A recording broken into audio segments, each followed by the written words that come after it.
Welcome to the first ever Max Wrestling Open Door! Coming up tonight, 3 promo exhibitions with our top talent. Beer goes one-on-one with one of his arch rivals, the Knowledge Champion, Tedd P Dinero! In a match that is 4 years in the making, Mike Larkin faces Moses Marquez in a promo battle for the first time ever! Blade Rodriguez looks to sharpen his skills as he takes on the current Max World Champion, the Demoness! Plus, we will hear from the Clown Prince of Chaos, the Jester! We are 1 week away from the return of Promo Climax! We're going to predict AEW Forbidden Door!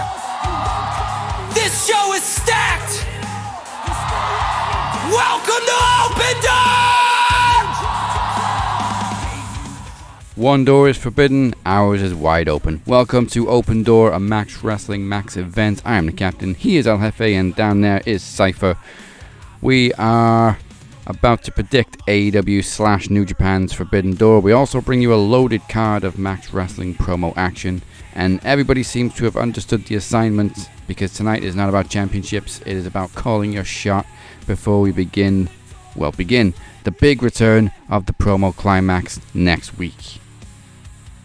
Goodness gracious, and we're all excited about it, so this is the perfect time to make Max Wrestling your new home for all things wrestling, and all you have to do is smash that like button and tickle that subscribe button. For those that prefer the old-fashioned podcast, of course, head on over to SoundCloud, Spotify, Apple Podcasts, wherever you get your podcast, and of course, for a whole bunch of links and just the beauty of itself, check out the dumb website, maxwrestlingnet.weebly.com, and of course, make sure we check out the official Max Wrestling post show after Max. A QR code is on the screen right now. Give it a link, but save it for later at the same time. Hosted by our very own Flex Murdoch, a.k.a. Corey, a.k.a. Cypher, a.k.a. the guy that's on the screen right now, flexing it out right now. You never know if anybody's going to show up, what's going to go down. It's like a little extension of the show, or maybe, just maybe, it's about a bunch of guys ranting and raving. Scan and go after the show. Yeah, and I was almost ranting and raving because I forgot the fucking graphic, but it's now playing. So, I don't want to wait anymore. I want to see some promo action because I hope you're all as excited as I am for the return of Promo Climax next week. So let's kick things off with 2 former Max World Champions. Beer has competed in King of the Mic before. Teddy has competed in King of the Mic and Promo Climax too. In fact, I don't think there's a tournament that Teddy hasn't competed in apart from the first Promo Climax. These two have crossed paths several times. However, most recently, Teddy was once again victorious in defending his Knowledge Championship. It is Beer versus Tedd P Dinero. Up the beer.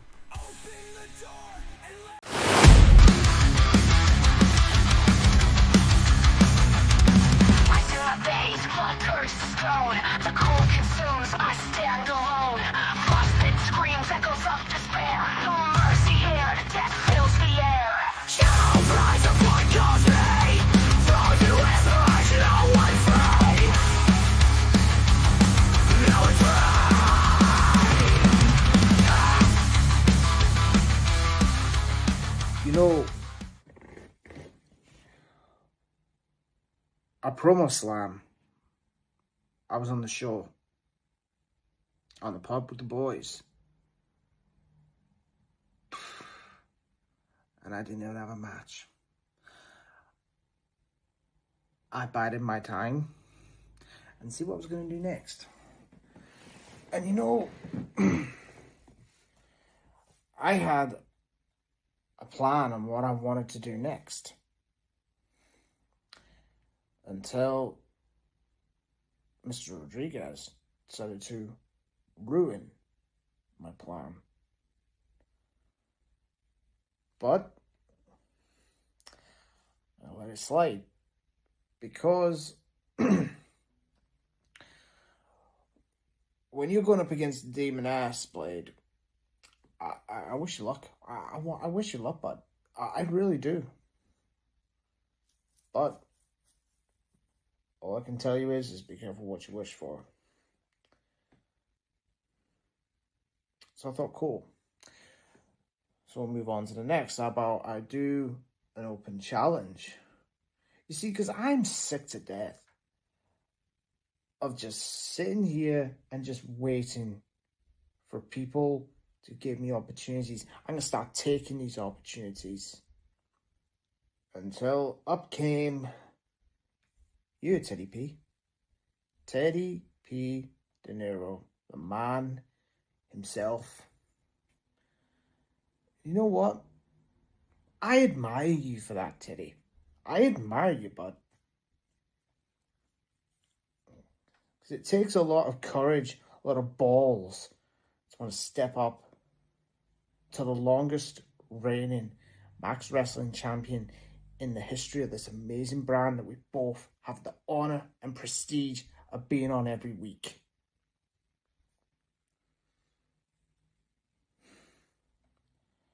As I sit here right now,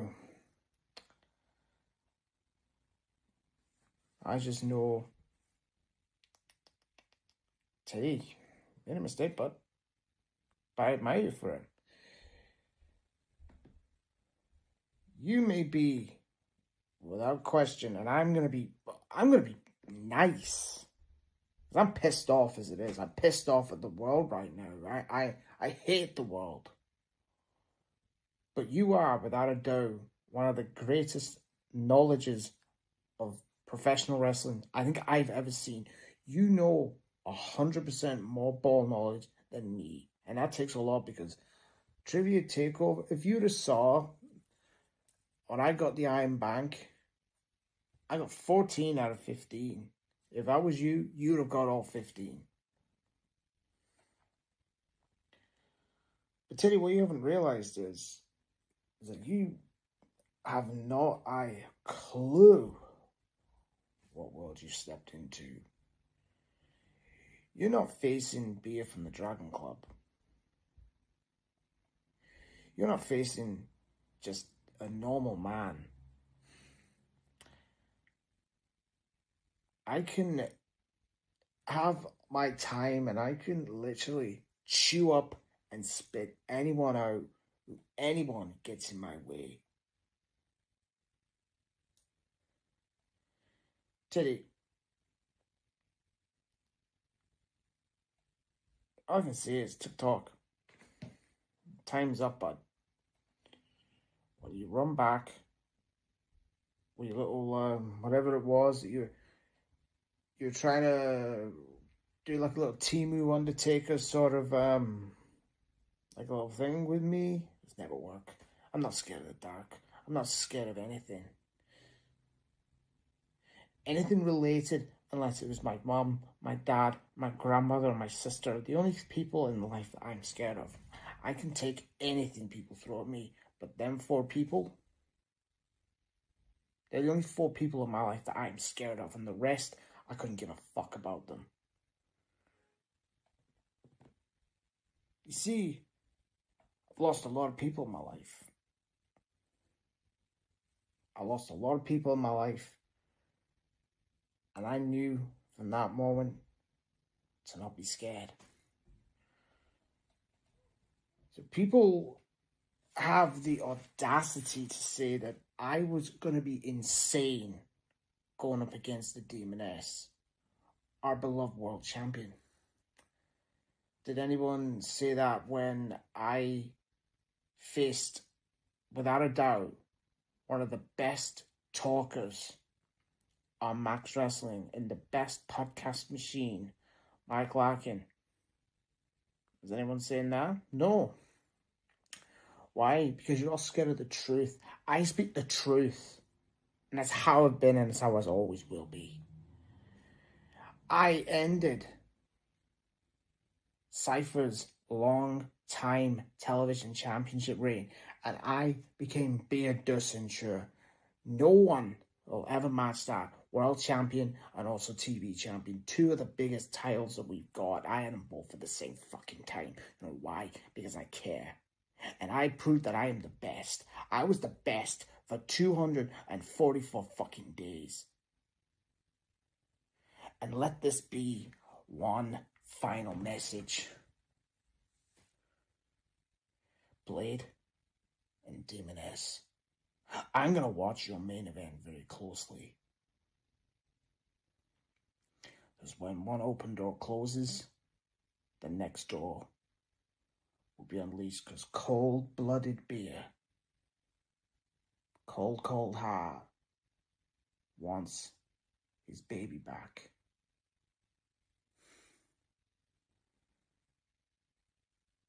And when I do get my World Championship back, I'm going to be the most unbearable person that you've ever seen. I'm going to be literally rubbing it in every one of your faces. Teddy, I do like you. I respect a lot. Yeah, I respect you, bud. I really do. But all I can say is, time's up. 3, 2, 1. Press 1.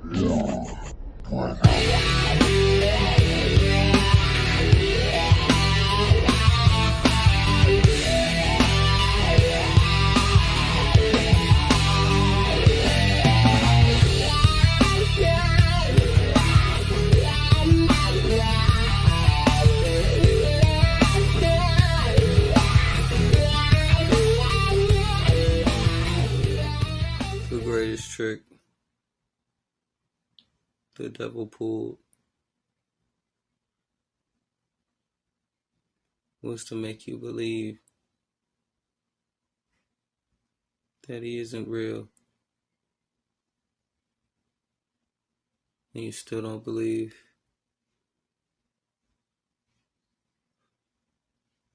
But I don't understand, Mr. Beer,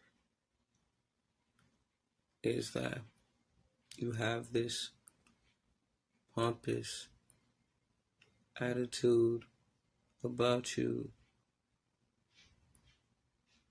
the protagonist spirit in an antagonist form. Yes, you, Mr. Beer, sir. We have yet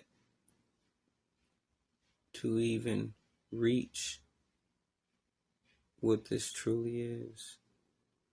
What the pain comes, with the misfortune of your demise. See, I spared you last time. I spared you. I let you have the title, because what do I need with a title that I don't defend? The problem is truly this, Mr. Beer. You are the opposition, and you are standing in my way, but not only my way, the cross world orders way. And that, my friend, that is a problem. And when you start doing things that might cause you more problems, such as standing to the glitch in the system, not only will I take your little title, I'll take your soul.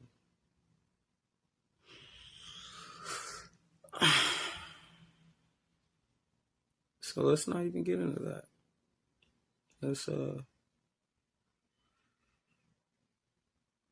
Let's let you stay on your side, because my side's winning. The most disturbing thing about you, Mr. Beer, is this facade of confidence that you parade around. Like you're this and you're that. You're nothing. You are a roach in my kingdom. How dare you even step to me? How dare you even breathe my air, you insolent peasant? You and your dragon, whatever the fuck you guys call yourself. You're no match. You're nothing. You're honestly minuscule in the master plan. But hey, you gotta step on steps to get where you need to go, right?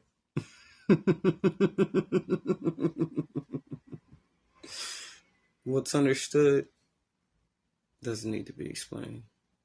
And if you don't get it, it's not for you to get. Okay, no overkill on Forbidden Door. We got 8 matches. A nice, solid, standard pay-per-view. Standard, fam. Standard. All right, so let's... I have no idea how we're going to start this off, so I'm going to kick it off with Cope and Cage versus Killswitch and Kip. CNC versus K&K.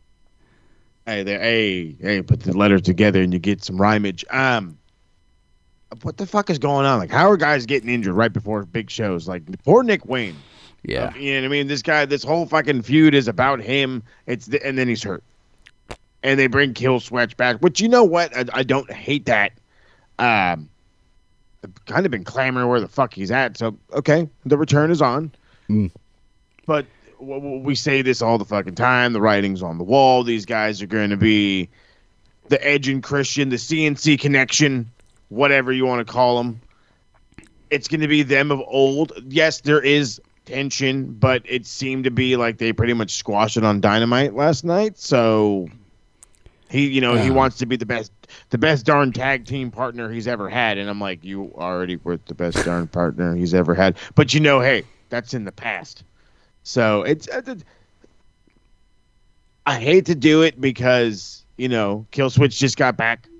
You really don't need to have this guy lose. But obviously, it should be Kip Sabian taking the pin. But there's no way Cope and Cage are not winning this one. There's no way. And I actually forgot his name changed to Killswitch because I saw the thumbnail this morning and I was like, hey, it's Luchasaurus. As did I. As I was watching Dynamite last night, half muted. I'm like, oh, Luchasaurus is back. And then I heard, like, faintly, some Killswitch is like, oh, not the stupid switch. Oh, yeah, they changed it. They renamed him after Christian's finisher. Exactly. But it also makes sense. And then I love the fucking, what was it, Scotland crowd? So they were Scotland? Yeah, they were in Glasgow. They were all chanting. He's all, that's your dad. Or he's your dad. And I'm like, hell yeah. Don't beat up your dad. But he beat up his dad anyway. Yeah, speaking of the fact that they were in Glasgow, they had Grado on, I think it was a Collision taping. And they did use Madonna Like a Prayer, but I have been at TNA tapings. They have used it before, and usually when it gets to TV, they have to dub it over because Madonna doesn't like her songs being used on TV. So let's see if TK can pay his way. Ooh, that'd be hella expensive. Yeah. When was it? I think it was Wembley Arena, the smaller one. In 2016, Grado was there. And he even tried to reach out to Madonna himself. And like, I want you to walk to the ring to your song. It's my music. Madonna, Marge, I'm a big fan. My mom's a big fan. And she didn't even respond. She gave no fucks. She really ain't. And she ain't gonna get no fucks when she lay down that price either. well, funnily enough, I think it was a couple of weeks after that, she'd had the whole incident where she fell down the stairs, like got blown down the stairs by a big-ass cape, and Grado just tweeted, karma.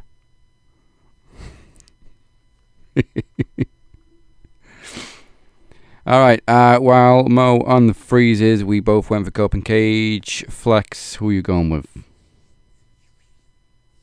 Well, considering the irony of things and, consider how everything's shaping up, I got to go with Cope and Cage. I feel like... So a full house for Cope and Cage. Let's go to the IWGP. Carl Fletcher versus Takahashi. We're just gonna have some fun. We're just in here having some fun. Hiromu Takahashi versus Kyle Fletcher. How many times is fucking Hiromu junior champ? 3, 4 time. I want to say 4 times former IWGP junior heavyweight champ. Kyle Fletcher, if he wasn't massive, could absolutely have been a fucking junior heavyweight champion in New Japan, 1000%. But he's big. But that's another dude I'd love to see make a G1 run. Didn't he make a G1 run last year? No, that was Takeshita. Yeah. Then Takeshita won it. Shout out to Takeshita. Anyway, we're going to talk Takeshita, talking Fletcher. Wait a minute, it's not the IWGP, it's TNT title. This is for the TNT title. Yeah, Kyle Fletcher's TNT champion. I keep forgetting who the fuck's TNT champion because it's just like irrelevant. It's a floater belt. I know having technical really is. Everybody, what kind of shit is going on? Oh, there it goes. Lord have mercy. My bad. But yeah, it's getting fucked up right now. We're good though. TNT title kind of feels a little bit dead in the water, even though I love Kyle Fletcher. It just seems to be an irrelevant belt, no matter who's got it. Yeah, I really don't think it helped. Point. That Adam Cole had it, and they barely put him on TV, and then of course he got injured. And then Dustin had it for a cup of coffee. But keep it on Fletcher. It's an exhibition match at best. That's a nice way of putting it. Yeah, there's no reason to give it to Hiromu, who's not going to hang out. He's not going to have a real run in AEW. So keep it that way. Kyle Fletcher is gaining more momentum. He is probably the more recognizable TNT champion that we've had in a minute. Yeah. So, I mean, I think Dustin could have had a good run with it if he'd have had a run with it, but he literally had it for like a week. Yeah, and then double knee surgery or whatever the fucking story is. So it sucks, but it is what it is. The nature of the beast, as they say. Yeah, I mean, it sucked that we had to take it off Adam Cole in the first place through injury, severe injury. Agreed. But again, they didn't do much with him as champion anyway. So I really think this title's been hurt a lot lately, and they need to showcase it a lot more. And Kyle Fletcher is a great young talent to do that with. Hit Randy Orton light. Yeah. Is it another full house for Fletcher? Yeah, pretty much. Like I said, that belt's a floater, but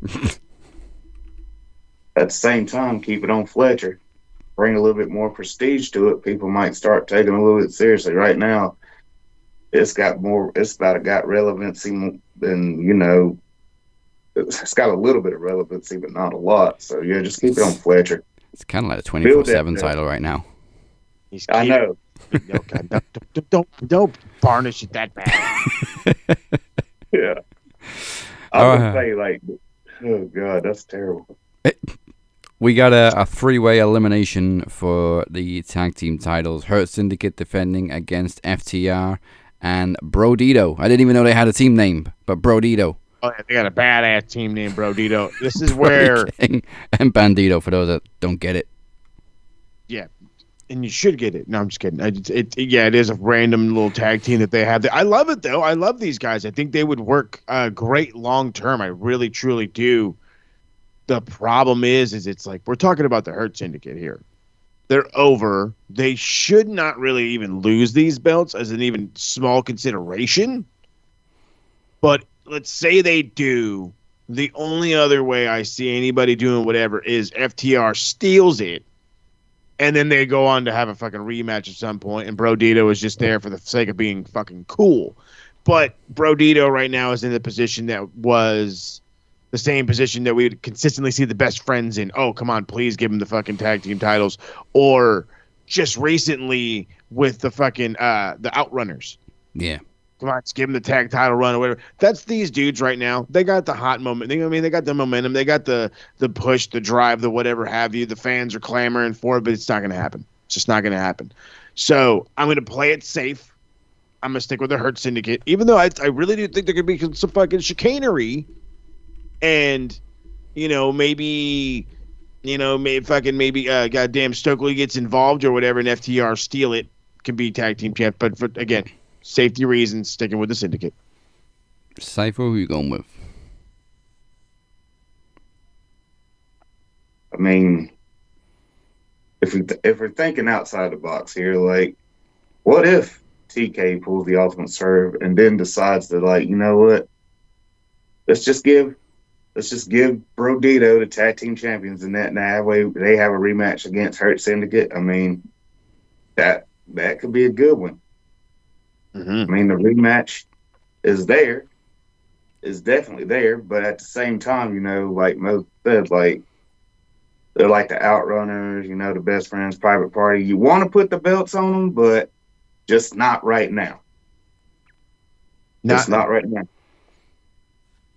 So, will Bro Dito get the shot at tag team champions? Hell yeah, absolutely. It just won't be right now. It'll be at a later time where they'll face Hurt Syndicate one-on-one and then take it. So I'm going to take the same safety precautions and say Hurt Syndicate. Yeah, same for me. I don't see any reason for a title change. FTR don't need it. Hurt Syndicate are kind of on the fence right now, whether they're face or heel. I think they're trying to be heels, but people just love them. Yeah. they love the fact that they hurt people, that they're rude. They're just over. I mean, the fact was they were over in the E before they were kind of forced out. Yeah. And then that momentum just stuck with them. And it's still here. And you're right, FTR doesn't need it. So just throw that out the window. Part of me even thinks that some part of AEW leaked all these rumors that people are unhappy with Hurt Syndicate backstage for politics or whatever, just to get some heat on them from the fans. But right, personally, I don't really think the fans are buying it. They just love the Hurt Syndicate. They love MVP. Love Bobby Lashley is just killing it. He's the man. He's in such good shape right now. I mean, and he's always in good shape. Bobby Lashley doesn't age. No, he does. And at this point, neither does Shelton Benjamin. Jiminy Christmas. I keep thinking Shelton Benjamin's like 30. I want to be 50-something with shoulders that fucking wide. Damn. And can we also remind people that Shelton Benjamin was Brock Lesnar's tag team partner in college? Mm-hmm. In college. These guys wrestled together at the University of Minnesota. Crazy. All right, this one. This one is IWGP World Title. Zack Sabre Jr. versus Nigel McGuinness. Pop the London fucking crowd, fam. Pop the fucking London crowd. Certainly worked when he was a surprise entrant at All In last year. I know how important the title is in Japan. I can feel the stare of Gato now. I really can. And it just doesn't help me because I don't give a fuck. Give it to Nigel McGuinness. Oh, you're in the O2. You're in London. It's against Zack Sabre Jr. It is going to be a technical, hard-hitting, British strong style match. Is exactly what we're going to get. It's going to be balls to the wall. Might be one of the best matches we've ever fucking seen on an AEW show. And I'm all ready to fucking start clamoring that on every show. But this is the pop he had at being a surprise entrant. The match he put on with Bryan Danielson. Even the little things he was doing on Dynamite. Nigel McGuinness has it still. And and again, I understand the prestige of the IWGP Championship.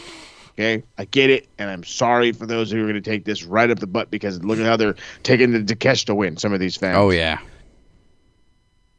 But for the moment, for the pop, because Zack Sabre Jr. he lost the belt earlier, and he did a fucking hot potato with the belt himself. So Why not do it again? Again, for the pop. And then if anything, you can have him, win it again on the fucking, on a, whatever, goddamn kick-ass. What big shit? All in. All out? All out? Oh, that's the next one, yeah. All out. That's the next one. Counter. Have to do it like that. I mean, that'd be relatively close. But hey, it wouldn't hinder the structure. It could put in a little wrench to the fucking whole Takeshita thing. Or, in that instance, that's where Don Callis and all those fuckers could get involved and screw Zack Sabre Jr. Oh, yeah, there's no way you could lose to some fucking old fucker like Nigel McGuinness. Let's screw him. I can see all kinds of shit happening. In the last one, I went safe. In this one, I'm risking it for the biscuit in it. I got to stick with Nigel. I want Nigel to win. I need Nigel to win, okay? I love Zack Sabre Jr. I love everything he's going to do. I need the moment. Give me the moment. Flex, safe or ballsy? Hey. That should be a definitely mixed segment. Safe or ballsy? No. Let's put that on a t-shirt. Hey. Yeah. There's a lot of shirts coming out soon, folks. Don't worry about it. We're gonna get all these. We're gonna get all the these. Merch is a coming.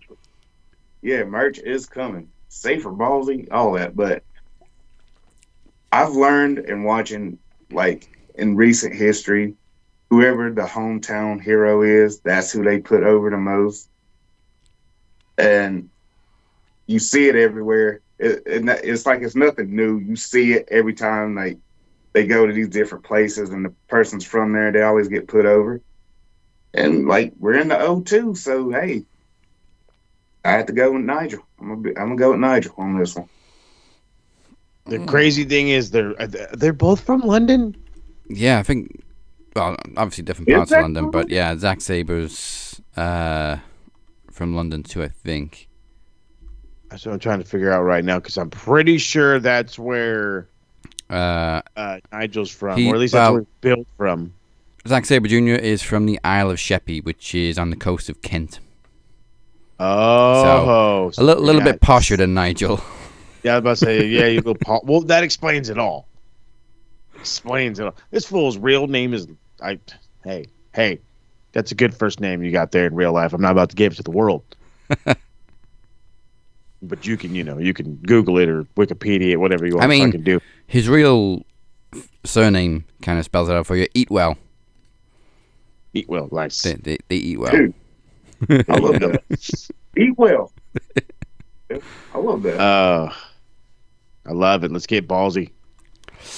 All right, then I'll be the one that plays it safe. I do think it's just there for the pop for Nigel. It'll be a hell of a fucking match, like you said. But I think Zach's carrying it back to Japan. Yeah. Probably. But we can dream, damn it. We can dream. Yeah. Kind of don't want to give a fuck about this one, but 4-way for the TBS title. Mercedes, too many belts versus Alex Windsor versus Persephone versus Bozilla. Windsor! Alex Windsor is so fucking over. I can hear Tony Storm from the rafters of some arena somewhere in the middle of the world. Windsor! So Bozilla is the one from Stardom. Yes. Okay. Persephone is the one from CMLL. Yeah. She's relatively known. People are a little excited about her. More people are excited more about Bozilla than Persephone. But I'm excited for Alex Windsor. Okay, she's obviously liked. She's getting a push fast. She's been here before. Then I think she got hurt. And she was out for a minute, and now she's back. And if I'm not mistaken, this is Mrs. Ospreay. Am I wrong? Yes, it is. Will Ospreay's lady. Yes. There you go. That guy's giving you everything and then some. Put his wife over again, as we have proclaimed her 100,000 times over. Mercedes, too many belts. She has issues walking with all these belts. It's time to lose one of these belts. And you go ahead. And she got another one recently, or going for another one. She's going for another one. Going for another one. I was about to say, I was like, I remember hearing of her winning another one, but god damn. Well, I mean, she got 9 or 8 now. 8 or 9. I think it's 8. She don't need 9. You don't need 9. You don't need that many belts. Now you're just being greedy. You're like the I fucking don't. Green Lantern of AEW, collecting all the fucking rings. Yeah, it's tomorrow actually. Mercedes versus Emerson Jane at Global Wars for Rev Pro title versus title. Oh, So okay. she could be adding Discovery Wrestling Scottish Women's Championship to her collection. What the fucking balls? No. No. Oh God! This is where it starts. This is where it Play the starts. rant No, no. music. This is if we haven't hit, I don't give a fuck. Let's go.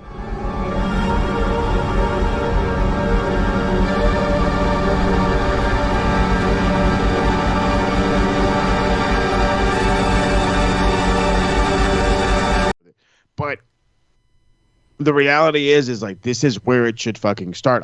I've given the history of the Ultimo Dragon way too many fucking times. I've said it at nauseum at this point, and what the difference of the meanings of those belts were compared to this one. Half of these promotions I think are made up. The ones that she has belts for, or like are so low independent. It's like you might as well parade around Team the PWG championship. But in all reality, at least in PWG, that fucking title is still world renowned. Okay, so it's still fucking better off than some of the shit she has. But if she has a fucking match in Rev Pro, and then she's gonna take whatever momentum from that show to go to this other one in the O2, why not start the losing streak now?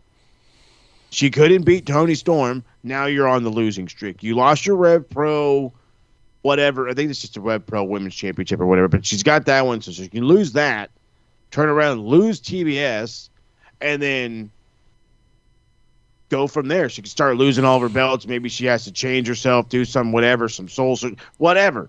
But it's time to take her from this belt collecting world beater to reality waking up her. You know, you couldn't win the big one. Now you can't win any of them. Yeah, I do think she'll win the big one while she's in AEW, but I don't think she'll do it while she's got all these other belts. I think she'll lose it all to win the one. Bingo. But whether or not it starts this weekend is up in the air. You know what? I'll be the one with the ballsy prediction on this one. I'll go for Alex Windsor. Hey, fucking let's get in the boat then, fam. We're all gonna go balls and say Alex Windsor. Windsor. Go, Mrs. Ospreay. Everybody, There it is, Mrs. Ospreay. Will's I think Mrs. There it is. Did you miss it up, mate? Beat fucking Mercedes, didn't I? Alright. Bored. This one also should slap like a bitch, like Rodney Slapovich. Oh. Okada versus Swerve for the unified title. You had to make sure to bring a change of shorts for this one. Oh Lord, I'm the first one to raise my hand and go, let's fucking put this belt on Swerve and try to do something with it. But we're talking about Okada here, and he's been the continental title that when he had it, he did fuck all with it, and yet it still mattered. So I'm just saying. And now that he has the unified, people are going to be chasing him. Whoever dethrones him is going to be a big star. It's just too early. It's just too early. Swerve doesn't have to win shit. Swerve is the most over dude in this company that doesn't have a title. So he might be the most over. Well, no, I'd still say Maybe Will's a Ospreay. little bit above him. But yeah, he's still upper echelon, top dog. But we're talking about Okada. We're talking about the run Okada could be having. We have this influx of New Japan now due to the Forbidden Door, quote unquote. With All Out happening, well, I'm sure we could see some more. That working relationship probably has to get going at some point, right? Takeshita's happening, right? Maybe Takeshita's the guy that wins it or whatever. He walks in with an AEW title to Wrestle Kingdom on January 4th. So I like it. You know what? I like that. I like that. Make Takeshita be the guy that beats Okada because that sets you up for the G1 because, again, Okada is the greatest tournament wrestler Japan's ever seen. He's won the most G1s.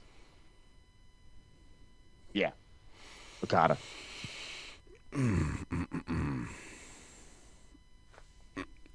My only thing is the unified title. It is kind of, it has a separate lineage, and apparently the Continental and the international titles are technically still going. So fucking weird. Yeah. So really, Okada has 3 titles right now, but he's only carrying around 1 belt. See, come on, Mercedes, take note. Just unify him into 1 belt. Right? Make life fucking easy for you. I think it would be a great moment if Swerve won a title, considering the fact that last time he was in London last year, he lost the world title to Bryan Danielson. That's right. And Okada had that Continental title for donkeys. Yeah, you're telling me. Has Okada been pinned in AEW? Oh, God. No. So, double whammy if Swerve was to win. I'm gonna throw all my eggs in the basket and go for Swerve. Goodness gracious. Like that, though. Because then if Okada does still have the Continental title, technically, he can still drop that to Takeshita. True. Very true. I don't see why they just don't combine them and call it the Atlas Championship. But That'd be good. Well, but you'd have to get Tony Atlas to introduce it. that could happen. But tell you a story about... No, I'm just kidding. I don't know what I can't cook. Tony Atlas. Cook, crazy, this guy. Cook some chicken feet, and everybody in Legends House is like, what the fuck is that smell? Fucking love Tony Atlas. Chicken feet. Chicken feet. That's Goodness gracious. I guess. I don't know. I mean, we've given Cypher a lot to think about with this one. Yeah, you're telling me, bro. Like you both laid it heavy on me, so I'm just like, dude, I don't even know. I don't know if they both got beef with anybody that could be a third party and screw them both to where they have to tag team and no decided factor. The win knows, but you know what I mean. They know the winner, but they don't have. There is though. I think Swerve is only beefing with Okada right now, but at the same time, Okada does have the backup of Don Callis. And you're forgetting the brothers of the foundering. I try to fucking make it sound cool. The fucking Bucks. EVPs. You have to remember that the Bucks are always going to be a factor. And the Bucks don't like Swerve right now. And that's been one of the other things that they've been playing up on Dynamite. So you could absolutely have the Bucks interfere in this one to maintain Okada's stature. But yeah, I'd probably lean a little bit more towards Don Callis. He probably will likely be ringside. But then again, that's going to be weird. You know what I mean? Well, Takeshi's going to have to break off from him at some point. So yeah, this is where it goes from here. I like that. Maybe he does get involved. You know what? I'm gonna just say Okada. Hey, it always be Swerve's house, but Okada. Okay. The Deonna Purrazzo of the old Impact. Oh yeah. The safest bet of all. I guess you could say a triple main event, even though there's no such thing. There's only one main event. This is the main event. But 3 marquee matches. Let's go. Toni Storm defending the women's world title against Athena. This is, of course, Athena's Casino Gauntlet cash-in. I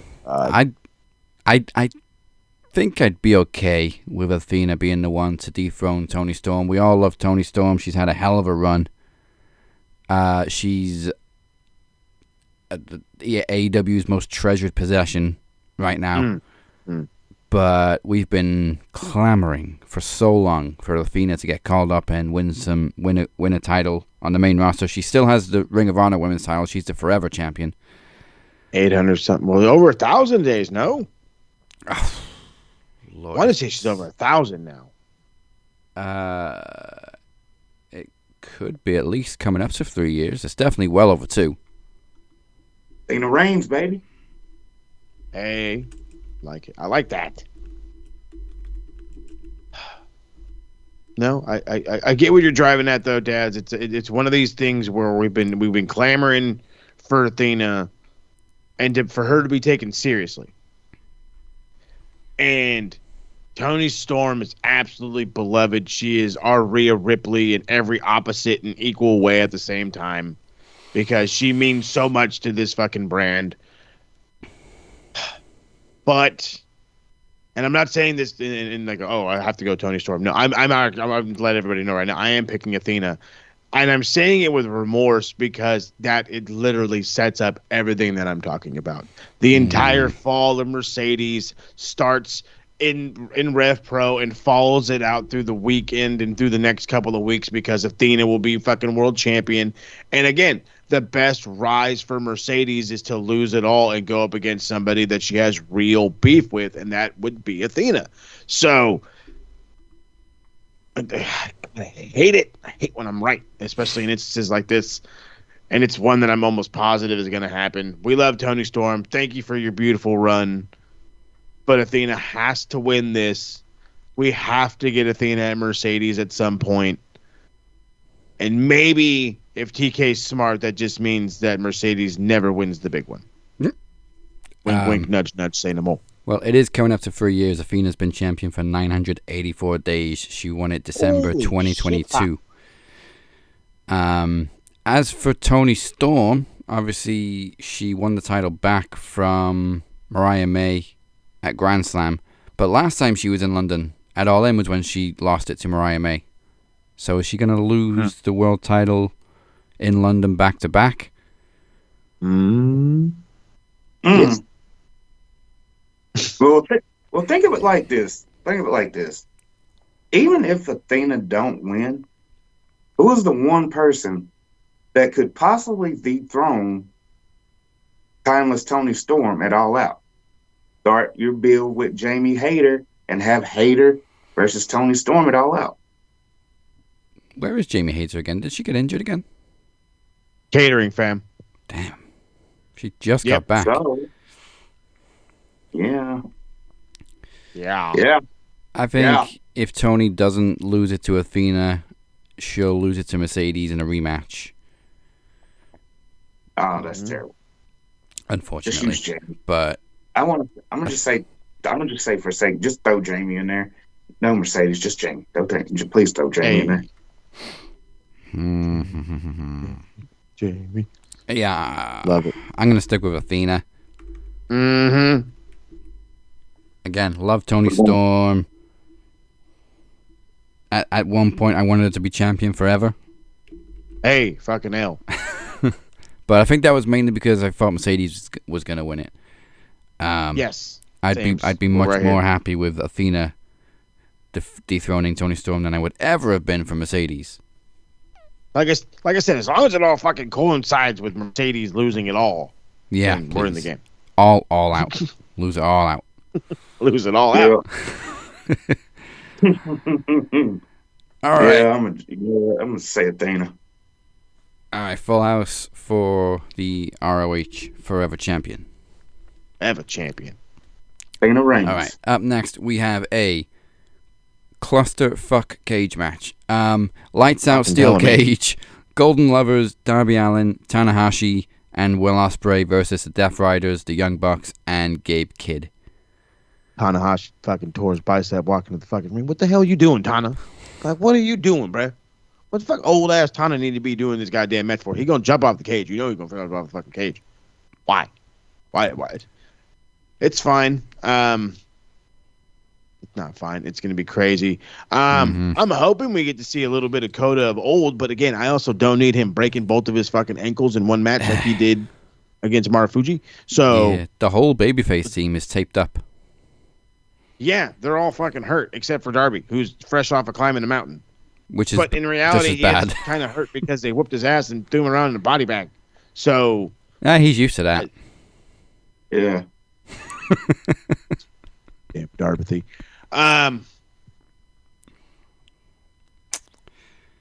Christ. This match leans so much to the Death Riders, the Bucks, and Gabe Kidd because That's all these motherfuckers know. Is gnarly, go 100 miles an hour. Gabe Kidd's a fucking monster. The whole whatever. Darby has no limits. Tanahashi's going to go in there and hopefully not hurt himself. It'll be great. I just don't know what is the point? What are we doing? Where are we going? You know what I mean? We're just doing some shit. Because if we're just doing some shit, then the good guys should win. Because if we're just doing some shit. You know what I mean? The only fucking outsider. Well, in all reality, they only have one outsider per fucking side or whatever the fuck. Yeah, like I said, if there's nothing to this other than a good old fashioned brawl, have the good guys win because everyone there can get some love and affection from the UK crowd. Yeah. All right. My ballsy prediction. Give me some counter. Is they keep playing up on Will's injury and how he's not medically cleared, which is why it's a lights out match. And he's gonna need surgery soon. I think that injury, whether they're playing it up or not, is gonna be the downfall for the babyfaces and give Death Riders the win. So, plus Mox just lost the world title, so I'm gonna lean on the Death Riders. Also, because like I said, the babyface team is all taped up with. They're just stitched together. You're telling me they're getting through this match on bandages and pills. We have no idea how healthy Kota really is. Fucking Kenny can only work so goddamn often, and I mean, hell, they look at how much they whooped his ass, before losing the unified belt. Yeah, you got a point. They are really taped up. Dude, they are mummified. Like that. Just for the sake of just for the sake of everything. I mean, if everybody's taped up except Darby, Darby's gonna be having to do most of the work. Everybody else is gonna be like, everybody else is not even gonna get out of second gear, fam. So, Moxley Murder Association with the EVPs and damn Gabe Kidd for the win.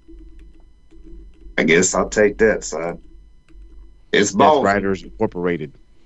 Yeah, Death Riders Incorporated. I think Darby's going to be the one doing all the death-defying stunts. Yeah. So that takes us to the world title, possible main events. Might be the cage match, we don't know. Hangman defending against MJF. This is MJF's accidental Casino Gauntlet cash-in. When you get suckered into something because you're so in the heat of the fucking moment and you're so intrigued about winning back a belt like nobody's business, it's a Hangman's first title fucking defense. You are not going to have him lose his first fucking title defense. That throws everything we've worked for completely out the fucking window. That makes no sense whatsoever.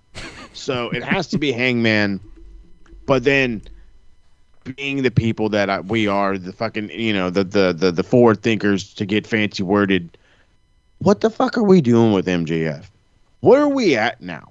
And I'm sick and tired of already hearing, well, he's just already going to be on his way to the E. He's already just going to be on his way to the E. No, he doesn't. I mean, that's not necessary. Let's leave it like that.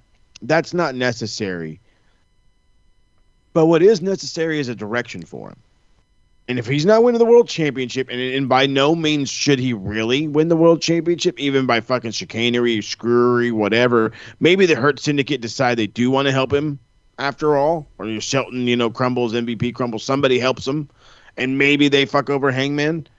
You're hurting everyone in that scenario. It's a WCW move to the goddamn fullest. Because you're taking a guy who is beloved, who is your baby face of the company.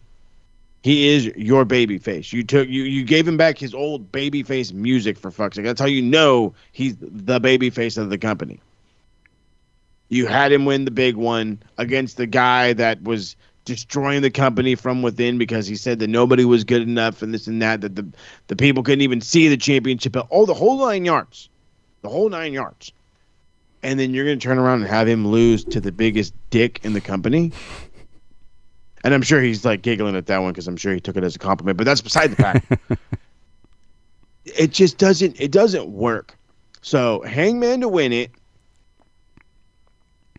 But what the fuck are we doing with MJF? What are we doing with MJF? Why was MJF not in the G1? Why was MJF not doing something outside of Happy fucking Gilmore too?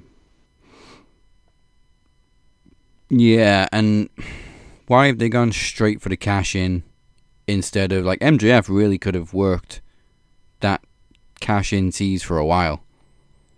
Yeah. But instead they've gone straight to it and forced him to cash in when he didn't mean to. Obviously he spent weeks trying to goad Hangman into just giving him a title shot.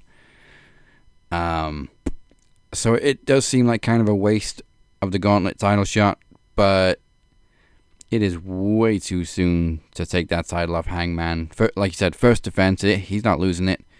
But MJF, I think, does need to be world champion again at some point. Yeah. Just and not. And maybe this happened like 3 months down the line. I could say, well, if Hangman's fucking run is stale, why not? Got to have the heel guy, blah, blah, blah. But again, this is defense numero uno. Yeah. Like you said, it'd all be for nothing if Hangman lost it now. So give me Hangman and Flex. I mean, when you think about it, it's really like you give it to Hangman. What are they gonna do with MJF? They give it to MJF. What the fuck you doing to Hangman? It's literally like it feels like a no-win situation. Mm-hmm. Double-edged sword. It's a double-edged sword. So it's just, what can you do with MJF at this point? Well, they got it there. There has to be something up TK's sleeve for MJF to do if he loses. I mean, maybe he'll find a tag team partner and go out to tag titles. I don't know. But I guess I'm going with Hangman because it is his first title defense. It wouldn't make much sense for him to lose MJF at the first title defense. But this is TK we're talking about, so. Yeah, MJF needs a solid top babyface to work with. And the problem is, everybody that's a babyface, that's a top babyface outside of Hangman, MJF's already worked with. Yeah. Ospreay, Darby, Cope. Been there, done that. That's the downside of it. Again, been there, done that. Has he worked with Swerve? Yeah. Yeah. I want to say they did. Did one of them drop the title to the other? MJF lost to Swerve? I think he did, yeah. Dynasty. I think that's what it was. No, Swerve beat Joe. Yeah. Swerve beat Joe. Oh, yeah. But it was Joe, not... Has Swerve I don't know. MJF feuded even before?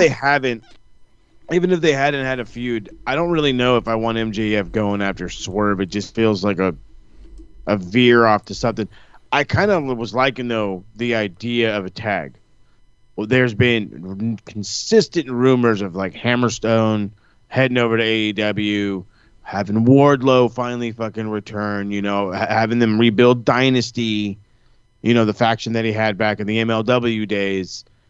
I could totally see that because he's always been the guy trying to get into the factions. Maybe it's time he's the guy that starts the faction. That's not, some bullshit fucking taking teams from random shit. Guys he knows, guys he trusts, and maybe they can do something out of that.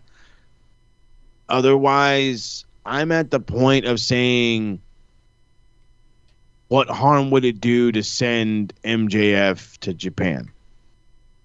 Is that doable? Is that something we can do? Can he have a run in Japan? You know what I mean? Can we make him relevant all over again? To do something for the fucking cat. You know what I mean? But they're not going to put him in a faction. I mean, that would be the next best possible move. Send him to Japan. Like, you seen how many people went to Japan and got absolutely fucking great momentum, then come back and keep that momentum. I don't know what happened to Jack Perry, but I mean, I remember when he fucking first came back, he had some good momentum, and then it just fucking, they were like, yeah, get out of here. Damn, where is Jack Perry? Catering. I know, cool. It's just like there's so many people that we Um, literally. Oh God. I don't think we've seen Jack Perry since he lost the TNT title. Nope. Has MJF and Jack Perry been in the tag before? Nope. Not to my knowledge. Odd pairing, but I like it. Yeah. So Swerve and MJF have some history on the Indies, but I don't recall that they've ever had an actual feud in AEW. They've crossed paths a few times, but no like feud or match or anything. So that maybe could be on the horizon. a death match, some nonsense between these guys because they both can go pretty balls to the wall. Yeah, I think people forget actually that how violent MJF can actually be. Mm-hmm. You're telling me. All right, so that is Forbidden Door, all predicted. And before we go any further, we want to extend birthday wishes to one Travis Anderson, a.k.a. Travesty, a.k.a. The Walker. It was his birthday on Monday. I didn't do the usual thing by posting in the Max group because I think people would have thought, wait a minute, and you guys been beefing for so long? But anyway, he may be a nemesis and a pain in my ass for the last 3 years, but he is also an icon in Max Wrestling, one of the top promo competitors aside, and one of the most caring individuals I've ever met. So, happy birthday for Monday, Mr. Travis Anderson. Yeah, bro. Indeed. So, a few weeks ago at All for One, Travesty actually shocked the world as he surrendered his world championship to the Demoness. But immediately after the match, we saw the return of the Gesture with a strange request.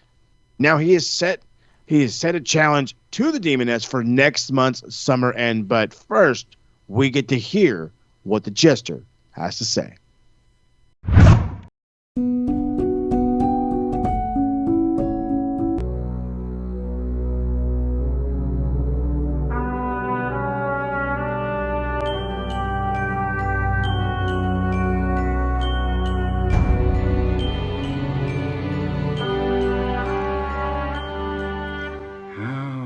She said yes.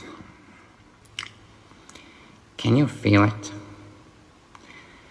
Looming, humming, like the drum beat before the curtain calls. Summer's End. The stage is set, and I'm the headliner in a tragedy no one will forget. My darling Demoness, you've signed my death warrant, and I could not be more thrilled. Isn't that funny? You see, most men spend their lives clawing for one breath, one more tomorrow. Me, I want the big finale. I want to go out in a blaze so bright that the shadows never recover. Because death is not the opposite of life. No. Death is the womb of a legend.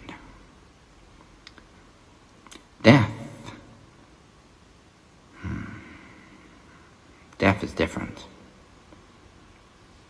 Mortals rot.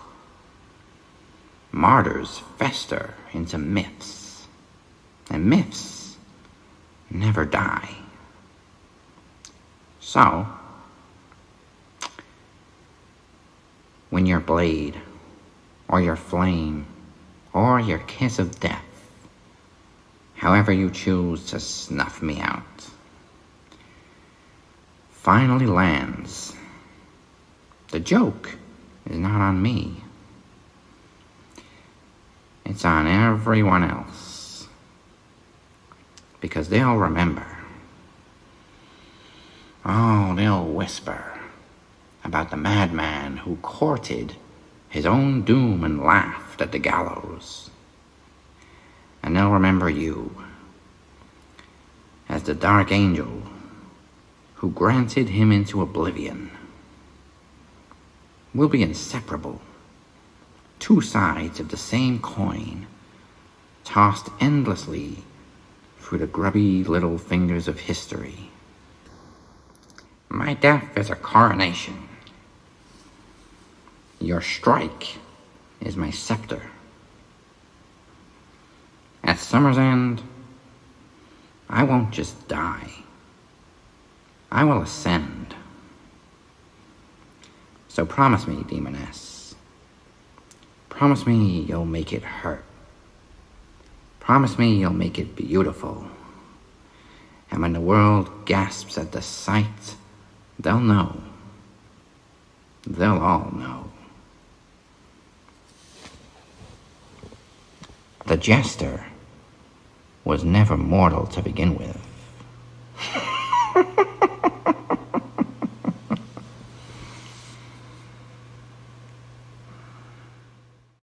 Thursday on Max. Predictions, recaps, trivia, and groundbreaking promos, and the occasional rant. I'm going to say it again. Fucking Netflix.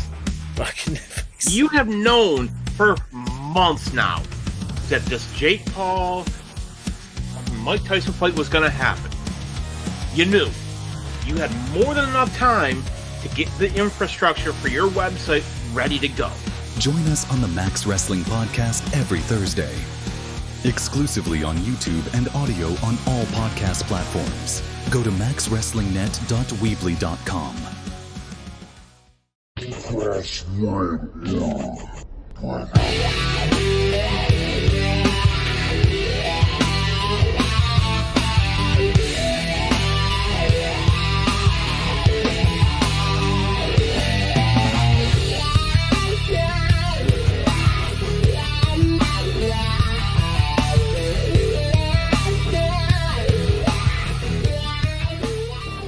Well, let me tell you something, you sons of bitches.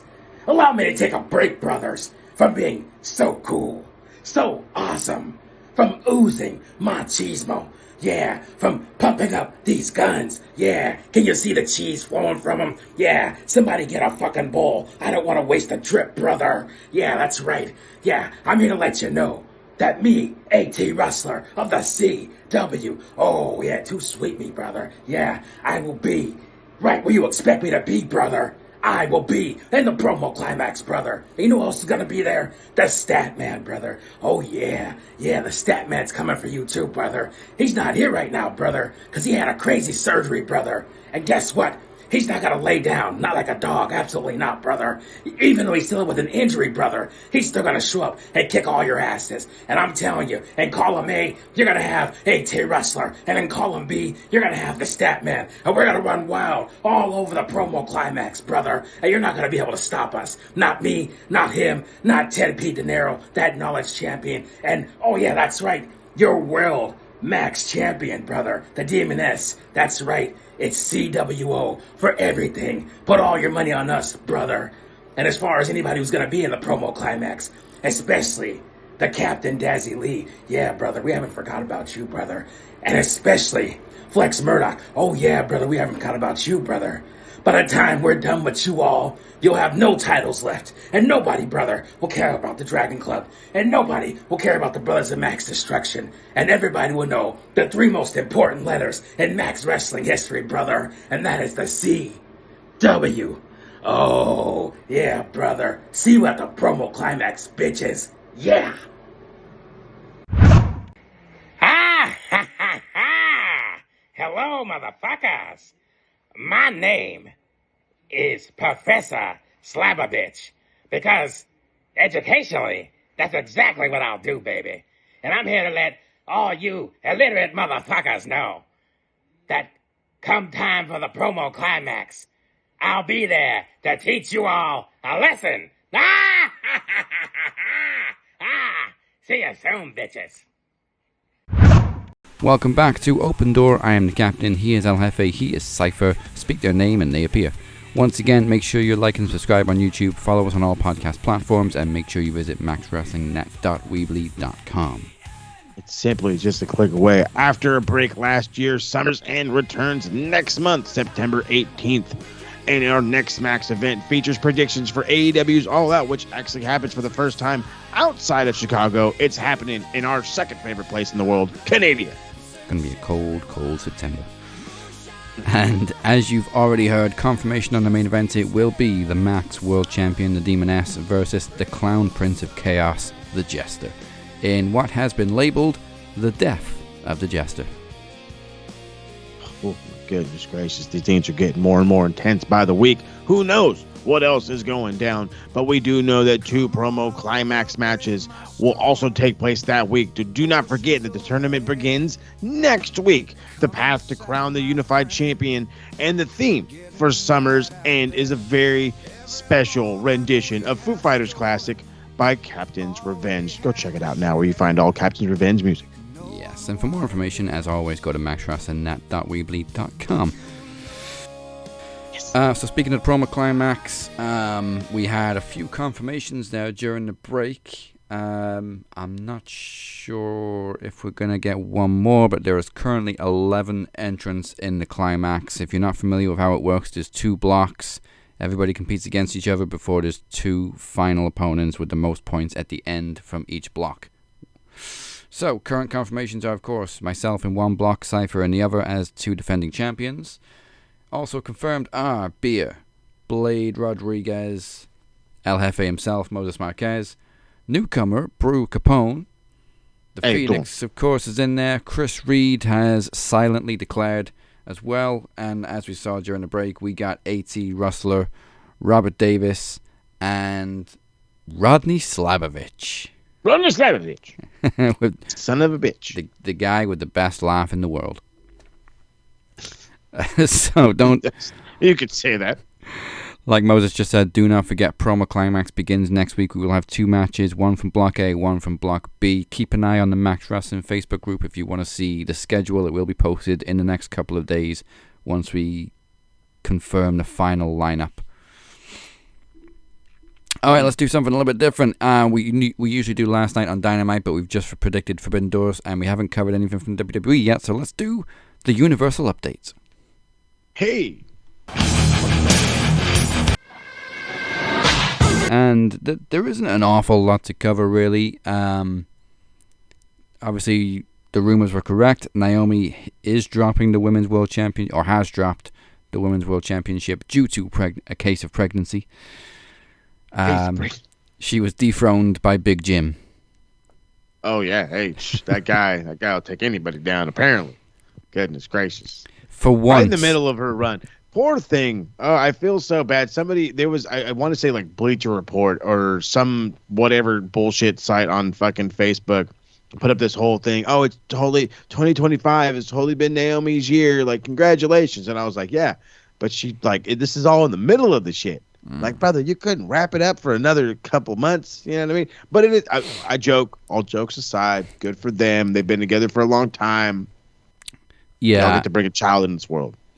She has also stated that she didn't think she could get pregnant because of a lot of issues that she's had over the years. So, I guess they didn't really feel the need to proceed with caution. But hey, there you go. Once, I was actually okay with the Slim Jim being the sponsor of WWE because he had a big ass logo in the middle of the ring with Jim's name on it where Naomi placed the belt. Mm-hmm. Perfect. Perfect. Just all the way around. Just right down to the minor details. Just great execution. This does leave us in a little bit of a pickle, though, with Clash in Paris being next week. With Stephanie Vaquer was supposed to be challenging Naomi. Now we have a vacant title. And it's not... I don't think it's really fair to put multiple women in this match where Stephanie Vaquer would have been the number 1 contender anyway. But how do you decide who faces Stephanie Vaquer for the title? Otherwise, it's... You could have... You choose between... I guess you choose between Io and Rhea or go a different direction, honestly. I literally said that exact thing last week because that's what it feels like. That's the only thing we really can do. Nobody else has been put in that echelon yet to be given a real opportunity to truly compete. So it's like, do we do another triple threat? And instead of it being fucking Naomi, it's Stephanie Vaquer now? Or do you do like Stephanie and Io or Stephanie and Rhea or fucking gauntlet match to crown the women's championship? Fucking last woman standing type of shit. Well, we've still got one episode of Raw, so I guess the only thing they could really do would be to have a battle royal or something on Raw this Monday, and then the winner faces Stephanie for the vacant title in Paris. Mm-hmm. Yep. Yeah. But Build a new star. Yeah, who's the new star like that? And speaking of Io, she was also very meme-worthy this week, just crashing out at the ongoing beef between Asuka and Rhea Ripley. In fact, those were the first two clips I saw from Raw this week was Naomi's announcement and Asuka and Rhea arguing backstage and Io just flipping out, almost walking into a door. Io's crazy. Losing her mind. And the best thing about that whole sequence was Kyrie just in the middle, like, I don't know what the fuck to do. I'm just gonna stand here and look cute. Yep, and she does that well. Yes. Dang. Yeah, and then also, I think the divisions lost a little bit of steam. I've realized this week, I think maybe it was too soon to put the world title on Seth. Like, we didn't really have enough time to flesh out this group and make us want Seth to be champion. It just kind of came out of nowhere because Punk was challenging Gunther. I do hope they can redeem a little bit of steam because they had a good thing going. Redeem the steam. They had a good thing going. Seth had all the charisma in the world. But Braun Breaker is super over and continues to get super over. Bronson Reed's just out there stealing shoes. Both. Hundreds of dollars in shoes, fam. Hundreds of dollars. So yeah, it wasn't a massive Raw. I think literally it was just Naomi's announcement was the biggest news from it. And that was something that and apparently most Rhea people Ripley saw running coming. to the ring in a bra. Oh yeah, that bra's getting bruv points, no doubt about it. Oh, for damn sure. No, but I mean that's what's the old saying? When there's no bad news, there's only good news. It's got to be a good day. So if I could take it what it is. Yeah, I don't want to say we're a little stagnant. When is the show in Paris? In 2 weeks? It's not this weekend, the weekend after. I think it's Saturday. Is it Saturday? Doubt it. Saturday. Double check. God, I missed that theme for Collision. Right? No, it worked well. I mean, we hated it at first, but it worked well. Oh, I loved it right from the beginning. I love a bit of Elton. Yeah, it's next Sunday actually, 31st. Sunday. 31st French time, which means 8 p.m. my time. God. Oh, all right. I'll take an afternoon show. Hell yeah. Yeah, fine. And it's also going to be the last PLE on Peacock because the deal with ESPN begins almost immediately. So get your $30 a month ready, people. Christ. It's too much money, fam. It's too much money. It is ridiculous. I think, though, WWE was overshadowed a little bit this week anyway because obviously a lot of attention was on their first joint production with AAA for AAA, or was it Triple Mania? Triple Mania. And all eyes were on Dominic Mysterio, who didn't quite get the job done thanks to AJ Styles ruining a day. Asshole. But it's okay. We get the rematch. That guy's beloved out there. Yeah. We also get the rematch at Worlds Collide, Vikingo versus Dominic for the Mega Championship. But I feel so bad for Vikingo because for some un-God-known reason, the Mexican fans love Alberto Del Rio. Like the only crowd in the world that love him. And because of that, they were booing the shit out of Vikingo just because he's the mega champion and Alberto was forced out of the company. Yeah, they're mad. I don't get it. Like, surely you know he's a piece of shit, right? There's a lot of people that'll tell you, well, is he a piece of shit in the ring? No. And if the answer is no, then they don't give a fuck. But the answer is yes. So it's like, what's going on? But at the same time, yes, he's good in the ring. But at the same time, we always say Chris Benoit was amazing in the ring. But that doesn't take away from what we know. Exactly. It also doesn't take away from how people react. Yeah.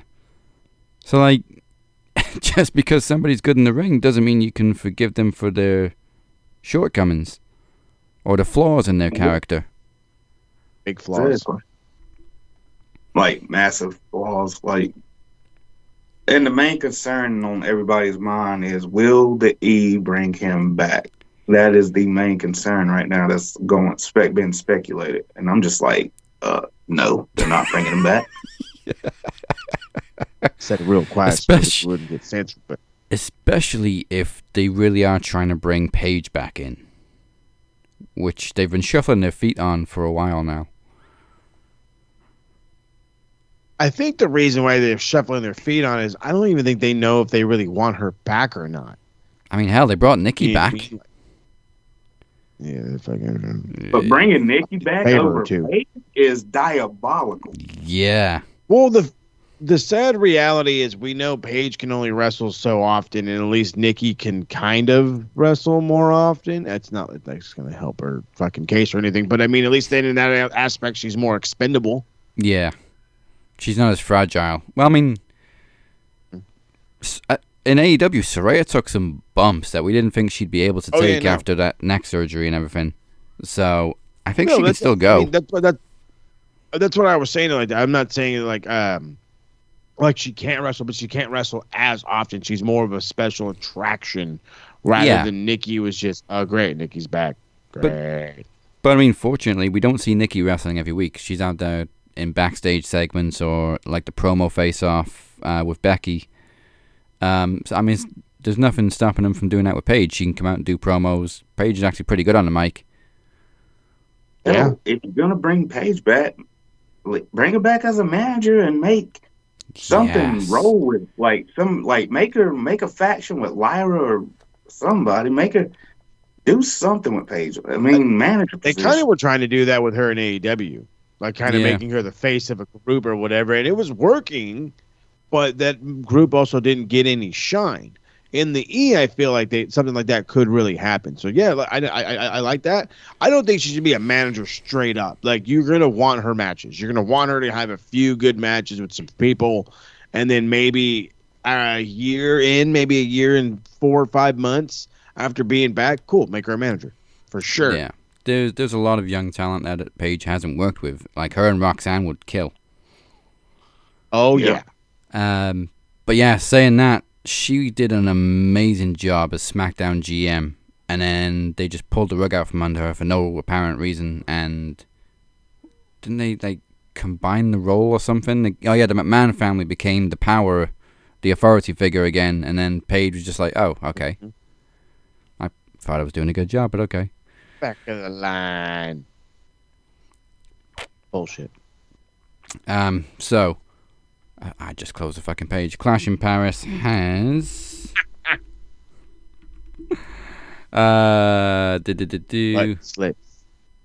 Roman Reigns versus Bronson Reed just got confirmed this week finally, so that's taking place at Clash in Paris. John Cena versus Logan Paul for reasons. we glossed over that one a little bit. Stumble on by that shit like you got fucking a good enough reason for that shit to happen. They announced it last week and we forgot to cover it because it was just like, what? Oh God! They've just kind of glossed over Brock coming back and dropping him, and then gone straight to Cena and Logan Paul for whatever reason. Well, I mean, obviously they're saving Brock for the blatant AEW counter program. We did talk about this last week, and then we were like, "There's no way Brock's flying to fucking France." Yeah, And they're obviously saving that for the Minneapolis AEW counter program, which is now WrestlePalooza. Oh, great. Yeah, that's in Minneapolis. What a fucking... No, it's in exactly. Indianapolis, actually. Oh, in Indy. Oh, I was about to say, dude, if it's in fucking Minneapolis, can you imagine that shit? Brock Lesnar's return in the place where he made his fucking college name. Like, that would have been fucking stupendous.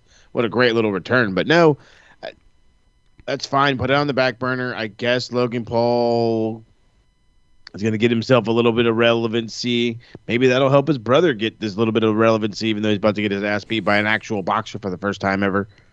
Yeah. We'll see. Yeah.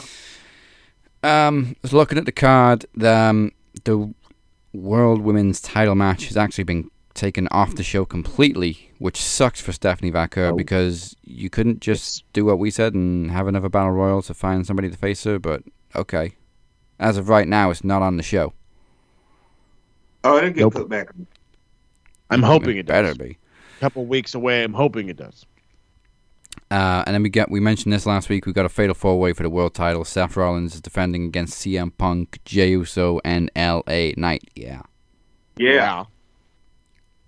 It's a perfect time for Punk to win it. Dude, that's gonna be crazy. That could be a good time for Punk to win it. I mean, it wouldn't completely fuck Seth. It would. It'd make a feud out of it. It would be funny if Punk won it straight back after Seth cashed in on him. Right. Like, dick shit. Or and they then now kind of force him them to have a match. But of course... Or they do the unthinkable and put it on LA Knight. No, I don't think. I mean, yeah. Yeah. If Seth doesn't take the pin, then it's going to be face on face because Seth's the only heel in this match. So we're baiting Seth. Got it. Unless, ballsy prediction. Does LA Knight turn heel and join the Vision? Yes. Fuck. Let's go with that one. I like that. I like that a lot. I think. Can you imagine LA Knight under the tutelage of fucking Paul Heyman? Yeah, and I kind of feel like if they're not going to put a world title on LA Knight, then they've pushed him as far as they can as a babyface. Mm-hmm. Well, I like that. How do you think about it? He has Punk. He has beef with Punk. He does have beef with Punk. Yeah. Yeah. Yeah. Ooh. I like that ballsy prediction. I like it too. But will they pull the trigger? Too. Well, we're not officially predicting the show until next week, but then other than that, we also have, I'm not even going to pretend to know what this means, a good old-fashioned Donnybrook match. Sheamus versus Rusev. We don't meet. A Donnybrook is a hockey term. Just a big fight. Yeah, they're just going to scrap each other. The fucked up thing is the Donnybrook is actually like when the whole team fights each other, so I don't understand what the fuck they're talking about. Well, it has happened before. Sheamus versus Drew McIntyre. And then at Extreme Rules, both of these were in 2022. At Extreme Rules, it was the Brawling Brutes versus Imperium. And all these were... they were all good old-fashioned Donnybrook matches, which essentially is no DQ. And also, there's large wooden barrels of brandy and shillelaghs at ringside. Oh, somebody gonna get drunk. Somebody in the E thought they want... No, you know what it is? Somebody in the E started watching Shoresy. Or Peaky Blinders. And they think they know what a Donnybrook is, but he then explains what a Donnybrook is, and it involves numerous people. Fucking dumb shits. Oh, man. Clash in Paris isn't looking too bad. No. For might be a show worth watching, especially in the afternoon.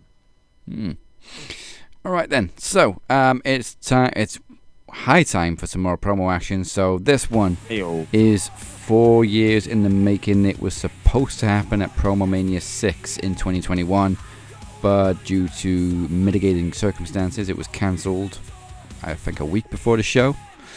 They have never faced each other one-on-one in promo competition before. However, Moses' Max Wrestling debut was actually challenging Mike for the Knowledge Championship way back when.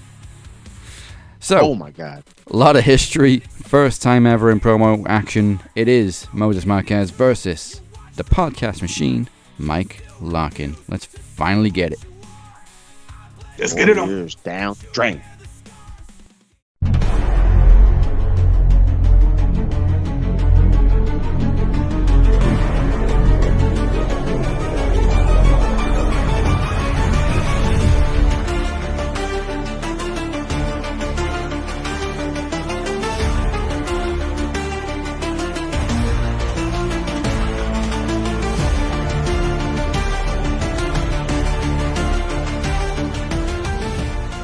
Moses Marquez, we finally meet.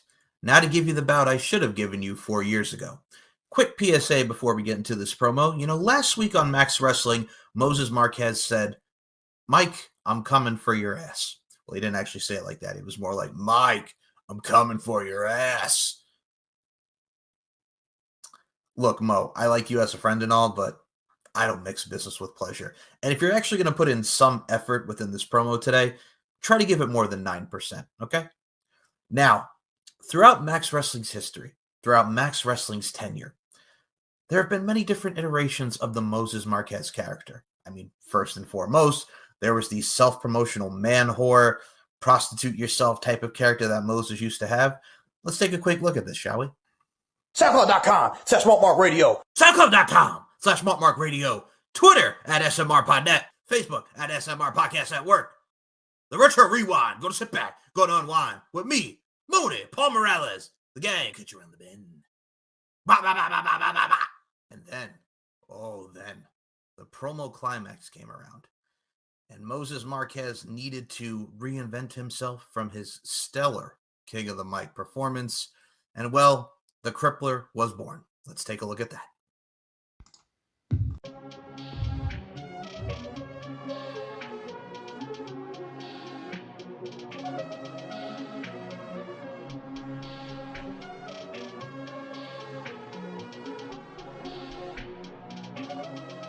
Perfect.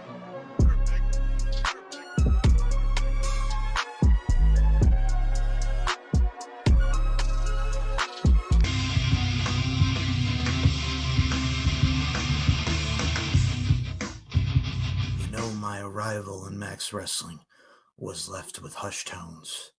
The blood that I had to clean up while I was spilled all over that mat. I am the Crippler, and Daddy's home. Now, the final iteration, the most up-to-date iteration, was the one, the only El Jefe. A man who went out of his way to carve up a path.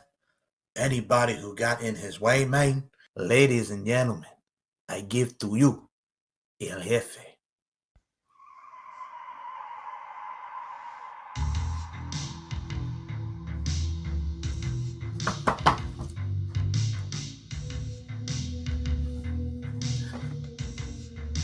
Say hello to the smart mark, El Jefe. I give the orders, you take the orders. And if something bad happens, man, something bad will happen to you. Where is the Lark, man? That punk couldn't even get in the building, man. But when it's all said and done, uno, y dos, y tres, Lark, man, I'm gonna carve you up, Chico. And that was the many iterations of Moses Marquez. Some things come and go, and some things evolve, but at the end of the day, it's just evolution. Speaking of coming and going and evolution, hey, Moses Marquez, remember that time when you left RWT with a gentleman by the name of Brian Green to expand your brand and have some modicum of success? But how'd that go for you? Because you came crawling right back to RWT, didn't you? Because you didn't have the testicular fortitude, you didn't have the gumption, you didn't put in the effort, and, well, you didn't have too much success now, did you? Moses Marquez and testicular fortitude in the same sentence, which is actually quite funny, but also quite sad in the process, because let's be honest with ourselves here, son. What's between your legs is about the size of a Tic Tac. Speaking of expanding, you are now expanding even more outside of the Max Wrestling banner with the TSK, the Two Sweet Click, a.k.a. the Island of Misfit Toys, a.k.a. the Californian Chuckle Fucks.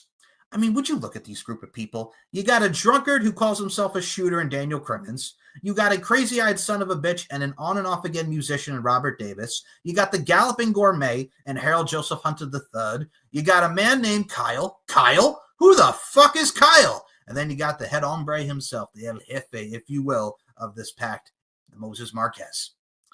And congratulations, you've started a YouTube channel. Yay! You're welcome for getting that off the ground and actually starting it for you, because let's be honest with ourselves here, and here's the real kicker of this. How about you fucking do something with it? My God, you are the most inconsistent, inefficient, insufficient, inadequate, insecure son of a bitch I've ever met in my life. Which is actually kind of funny, because inconsistency is a huge part of your character flaw. Hell, if you didn't stick around and actually would have left this show, this would actually be the Cap and Mike show, aka the Cap and Pod show. But you stuck around. You kept chugging along, and you kept doing whatever it is that you do. Because let's be honest with you, every time I hear Max Wrestling each and every week, it sounds a little something like this. Ha, bro! The Young Bucks and Kenny are really showcasing why AEW is the place to be. Fuck the Fed, man. I gotta tell you what, man. We got the Young Bucks, and it's funny as fuck because they're the EVPs, and please don't give me a fine. And then they put Okada with him, and he says, bitch. And then we got Speedball Mike Bailey. Oh my God, it's PWG represented in his house. What am I listening to Spicoli from Fast Times at Ridgemont High conduct wrestling analysis and discussion? My God, you sound like you're hitting the trees harder than Sonny Bono, which don't even ask that because you probably have so many chemicals and substances throughout your body and your brain, it's not even funny. And quite frankly, I think you should have took a piss test before you even started this fucking promo. Shit. You know, Moses Marquez, no one will speak to you the way I'm speaking to you because once I was you. But here's the thing, and here's the whole kit and caboodle, if you will. I actually woke up. I actually got my head out of my ass, and I looked in the mirror. And I can parade around here and tell you everything that I've done from my interviews, from being in articles, from being in magazines. But you see, here is the main ingredient. Here is the main focus and focal point. I actually have fucking talent. While you sit behind the door, you sit behind the walls with your fucking bowl, which you smoke, and you have autographs plastered all over the walls. And let's be honest with ourselves here. Moses Marquez, you know it, and I know it. And I'm going to tell each and every single fucking person listening to this, you look up to me. Well, I look down on you. Why would I look up to someone? Why would I even look at having entertained the idea of looking at someone who fucking talks like they're Brian Alvarez, this poor fucker, and listens to a guy by the name of Dave Meltzer, who is a fucking 60-year-old man-child with a dirty office who imitates and acts like him and has the same inflection of them in his voice because he doesn't know who the fuck he is. This ain't 2021 anymore. This is 2025, and I have my fucking head on straight. I have faced so many people on this fucking show, from savages to walkers to demonesses to crazy eyes to collectors to desolators to blades to fucking captains to shapes, to every single fucker that they want to put me up against. And I did it for fucking 6 years straight. Through the ups, the downs, and I know you people are going to fucking hate that I say this. I really don't give a shit, and it's not sour grapes, it's the fucking stone cold truth. I'm one of the main reasons why this fucking brand is successful. I gave you interviews. I gave you everything, my heart, my fucking soul. And then you have this son of a bitch who thinks he's better than me, who thinks that he comes with any modicum of an actual inch of my fucking talents. I am the best representation of my presentation. I am a verbal assassinator on this microphone. And I am the ultimate chess player who will put your ass in checkmate. You see, Moses Marquez, at the end of this, when this is all said and done, we're going to say a lot of shit about each other. But at the end of the day, we're going to shake hands because there is some respect between us. But for 6 years, because this is 6 years in the making, my brother, there's always been this tension because we're some competitive motherfuckers. But at the end of the day, it's always going to be me over you, just like in trivia, just like in promos. Because Larkin Fort 13 says, I just outsmarted and I just out-talked you bitch ass. Mike, I'm coming for that ass, bro. Well, my little chihuahua, you were all bark and no bite. You want to talk about daddy's home crippler? Well, who's your daddy, Moses Marquez? He is I and I am him. Are you going to be one of my greatest adversaries, or are you going to choke harder than the San Diego Chargers on game day? So go ahead, Moses. Say what everyone else has said about me. Be as unoriginal and uncreative as Vince Russo's booking, bro. I don't even like you. I don't even hate you. I don't even love you. I pity you. Because as the great Robert De Niro once said, the saddest thing on life is wasted potential. And that's what you are. Wasted potential.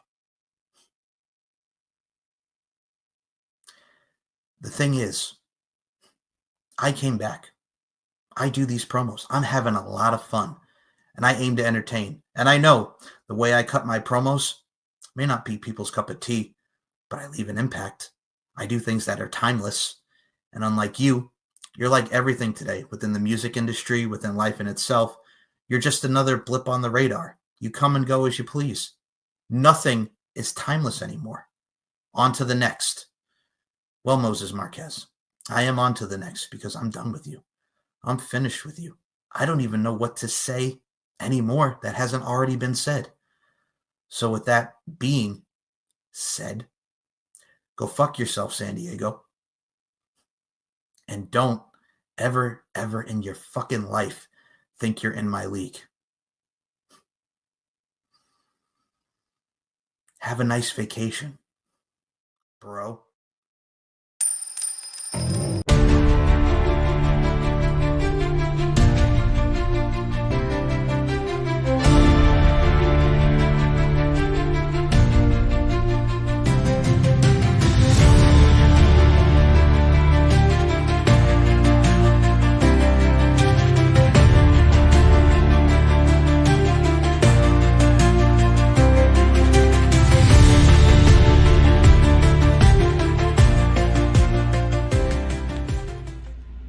Another sun sets on a beautiful day here in a vacation spot, sunny Southern California.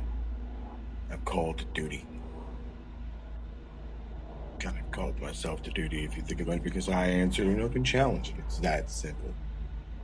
I answered Michael Larkin's open challenge. And you think there'd be a lot more tension in this one, considering this is 4 years in the making.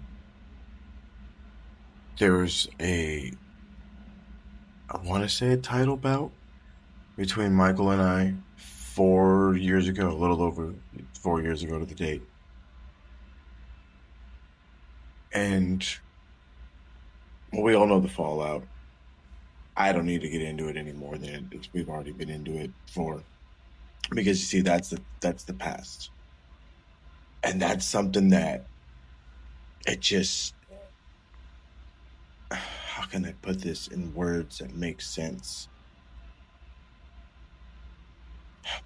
The fact that this was 4 years in the making makes me want to think and reflect on the person that I was 4 years ago, because right now I'm calm, I'm cool, I'm collected.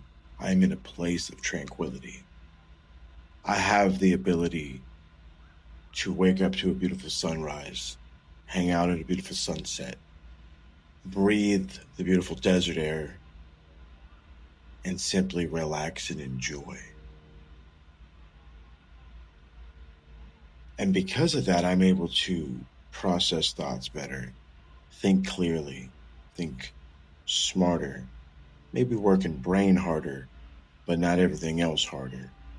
Because I don't need to be bowed up for this one. I don't need to be turned up. I don't need to be fired up,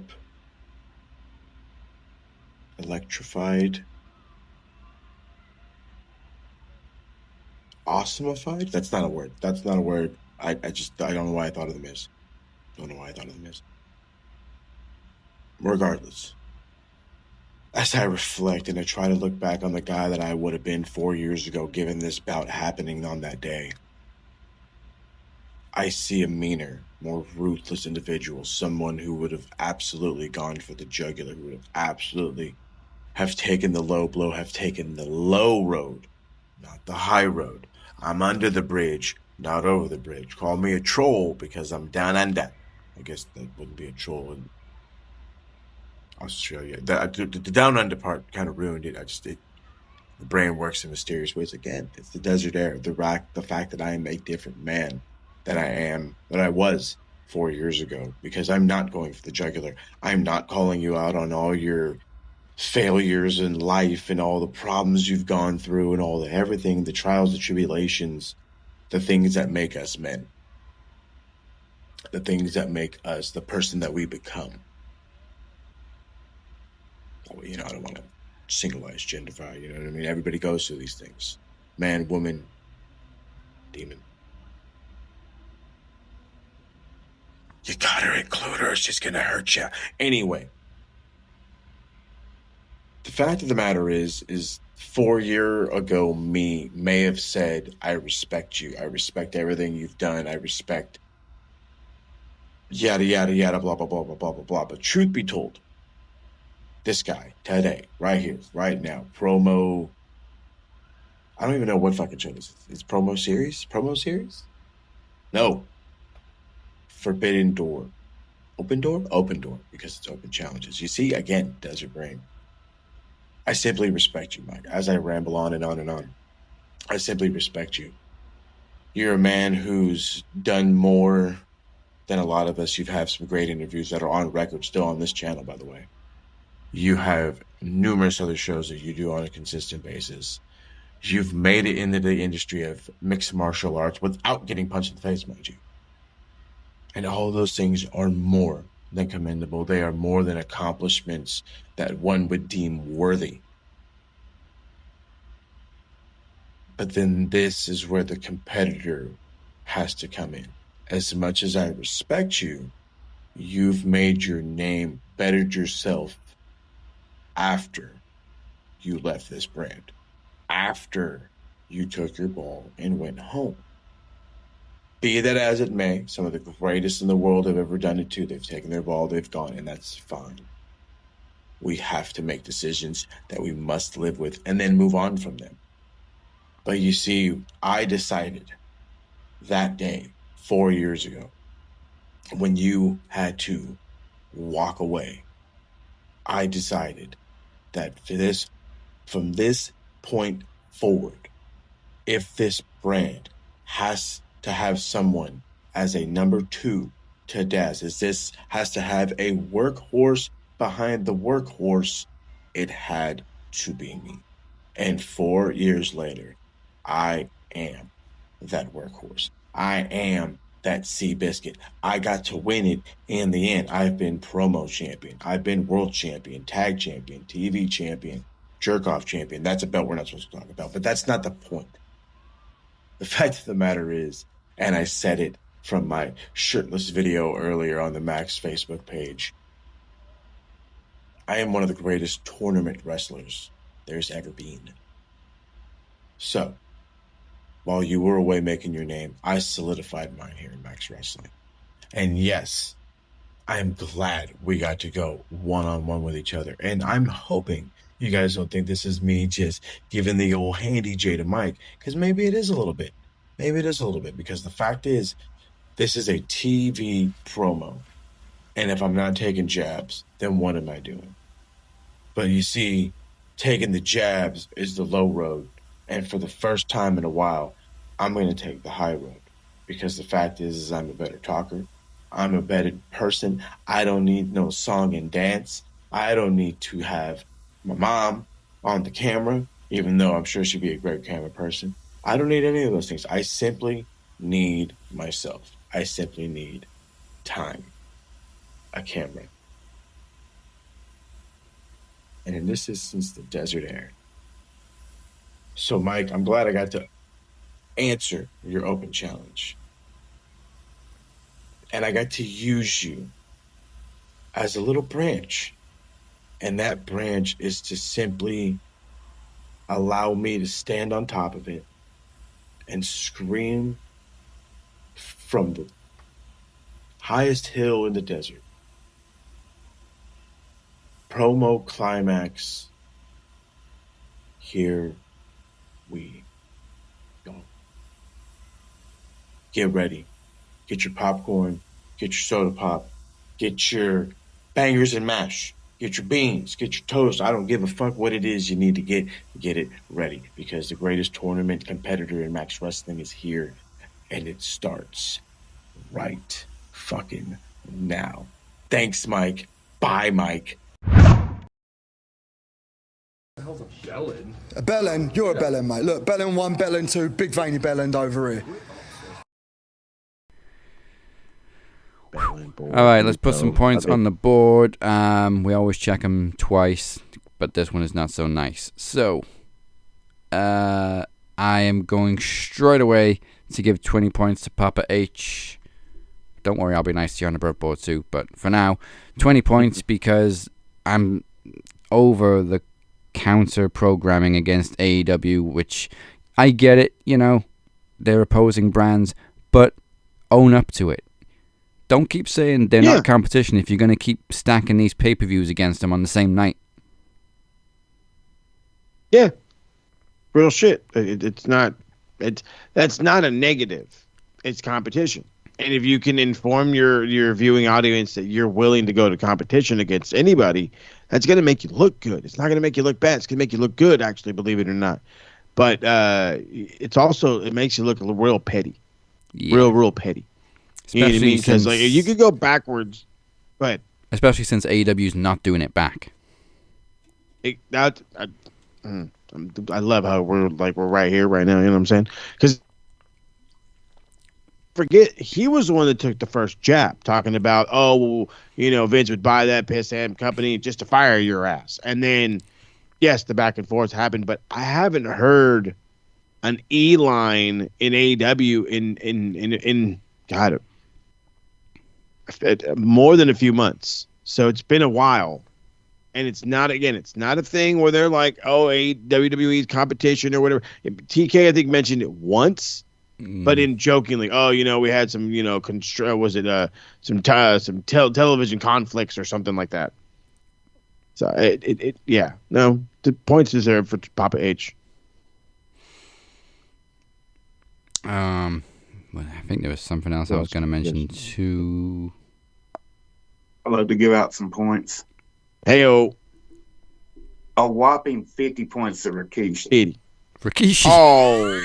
Rikishi. What did Rikishi do? He can't keep his damn mouth shut. He went on to say, just bashing Jimmy and Naomi for publicly doing that pregnancy announcement. He was like, well, back in my day, we didn't do this sort of thing. And yada, yada. I was like, dude, how you shitting on your own kids like that, bro? And especially with something as beautiful as Naomi being pregnant. Like, come on, Rikishi, you're turning into Kevin Nash at this point. Just shut the fuck up, bro. Yeah, back that ass up. Ayo.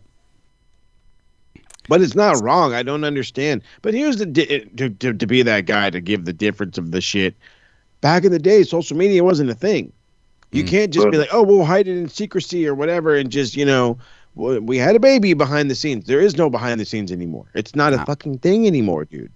So I would rather them have a nice big announcement. That way it's transparency at this point.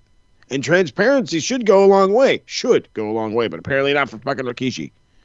Might as well lie to that motherfucker face. He's like, yeah, because he's like, dude, he put out like a tweet or something. He made a post, and like it was just like, damn, Rikishi, you can't just be happy for your own son and daughter-in-law. You just can't. You had to shit all over it. Yes, he did. All right, I got 100 points for the IWC. Yeah. The lovely wrestling internet community. For I can't believe I'm about to say this. I never thought in my life I would say this in a sentence. Body shaming Triple H. Oh, we're giving points for that part. Oh, yeah. Okay. Well, I got some more IWC points to give out, but we'll get to them in a second. We saw pictures this week of Triple H on vacay with Stephanie, and he's got a bit of a beer gut, and people are dragging him for it. How old is Triple H? He's in his 56, I think. And do you people expect him to look shredded as fuck like he did 20 years ago when he was in active competition? The guy. Number one, he's in his 50s. Number two, he had a heart attack. 56, you're 100%. Number three, he wears a defib. It's right here. And he's retired. He's like, dude, get up. Who was the dude that pointed all of this out? Was it Bubba Ray? A few have. Bubba Ray has. Even Ryback went to his defense. It's true. This guy had a heart attack and almost died. At 48 or 49 years old or whatever, he fucking tore his pec off the bone. You know, like, he's been through some shit. I can only hope and dream to be that fucking wide at 56 years old. Don't mind the beer gut, fam. Don't mind the beer gut. I travel for a fucking living if you're going to give me shit about having a fucking gut. Like, that's ridiculous. Look at the Rock right now. Like, yeah, you can make that comparison. Well, at least he's still in shape. That I hate breaking it to people, and I know they're really not supposed to say nothing. The Rock is on everything. That motherfucker is on everything. You are not... because he is about the same age as Paul. Yeah. You are not that same age and that fucking big still. You're not. Not from clanging and banging at 4 a.m. every morning. Not just from that. And if you watch his workouts, he ain't even clanging and banging as hard as you think. He's just barely pumping. Yeah, pretty light too. But again, then we could get into that whole other thing. But you already gave 100 to the IWC. I'm gonna add another 100 to that because it's fully fucking deserved. The shame on all of you for the crap given to Takeshita for winning the G1 Climax. What? Because he's not a full timer?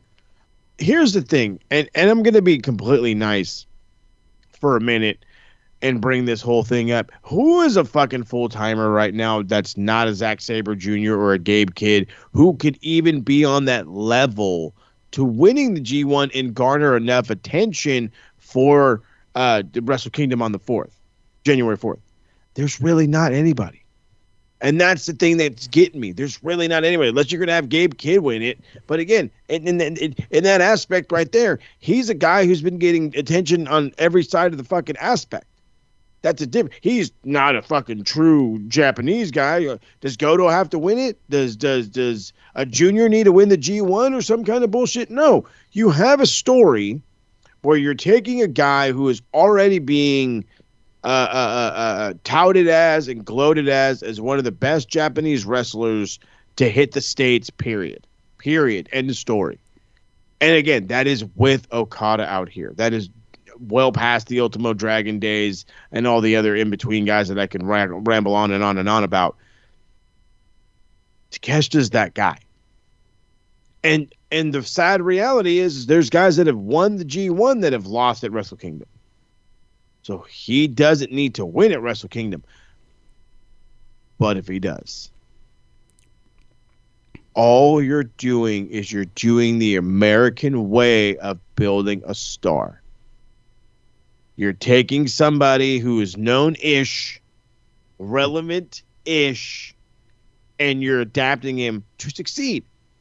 And then eventually conquer it all and become the top face or whatever, and think of the fucking working relationship and how it can increase with AEW and the whole flip flang a bang-a-rang. We can't be getting fucking butthurt about dumb shit. It's about the progression of the sport.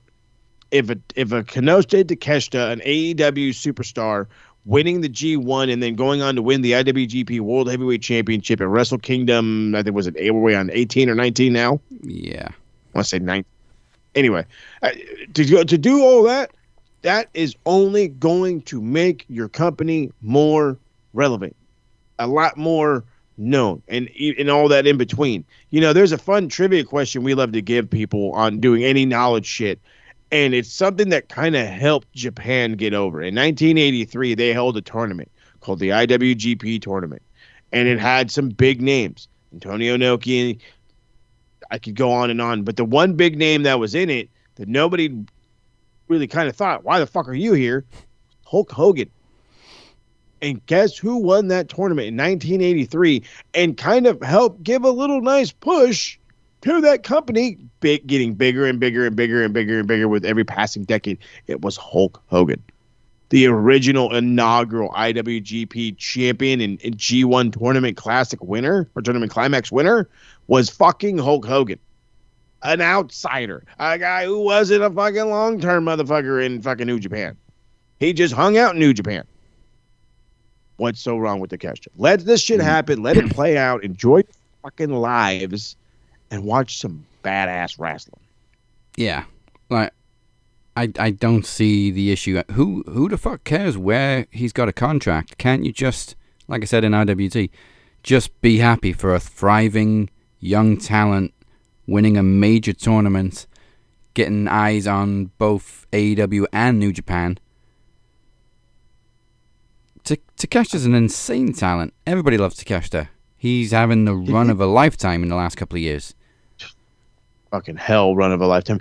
Did people get mad when did people get mad when Ric Flair went to Japan and won the world championship? Beating guys like Antonio Inoki and Sasuke and all these other motherfuckers. Were you guys getting mad? Were motherfuckers getting mad then? No. What about when you took a guy who was relevant, very relevant in another company? Well, he was a numerous time world champion. And Takeshita's the most over thing since fucking sliced toasted bread. Okay? What about when Brock and Kurt Angle had the fake title match?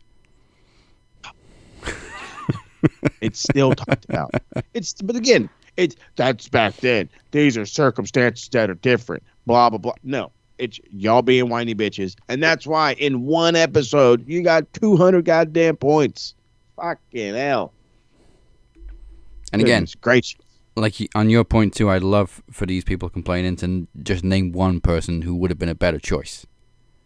Who could have got the attention, who was in a prime position to do so. Ain't nobody. So you go with the gambling. Ain't no way. Ain't no way. Ain't no way. I guess to close it off, unless y'all got some other belling points y'all want to. I got 9 wrestling belling points, but yeah. Yeah, I'm go gonna ahead, 20. Please. I'm gonna give 20 points to Bubba Ray. Oh, Bubba Ray. If y'all have not caught up with LFG, like he absolutely just shitted on this girl, like absolutely just for no good reason at all. Like she done everything right, and he's still unsatisfied to the point where old Mark Calloway, aka Undertaker, just got up. He is fed up with Bubba's shit at this point. Takes a lot. On the same topic, I'm gonna add 10 points to Booker T for being a sore loser. Because obviously Undertaker's group won, and he gets a trophy and everything. He sits down, and number one, Booker T's already clearly not happy that he lost. And Taker just drops the line, "I don't even have a wrestling school." Which Bubba, I think, kind of found kind of funny, and Booker T's just looking like he chewed on a wasp. Damn. Like it ain't that serious, Book. Come on. And he thought it was. You know, man, these wrestling legends take everything seriously nowadays, as you can see. All right, to close off the bell end board this week, I'm just going to drop 10 points on Mercedes Moné on the inevitability that she wins yet another championship that she doesn't need tomorrow night. Christ. Positivity. Thanos Moné, it stops here. Yeah, please, Mercedes, too many belts. Please. All right, before we get to our next match, well, the main event actually, Blade versus Demoness. Let's put some points on the otherboard. It is time for the good side, the bruv board. Bruv.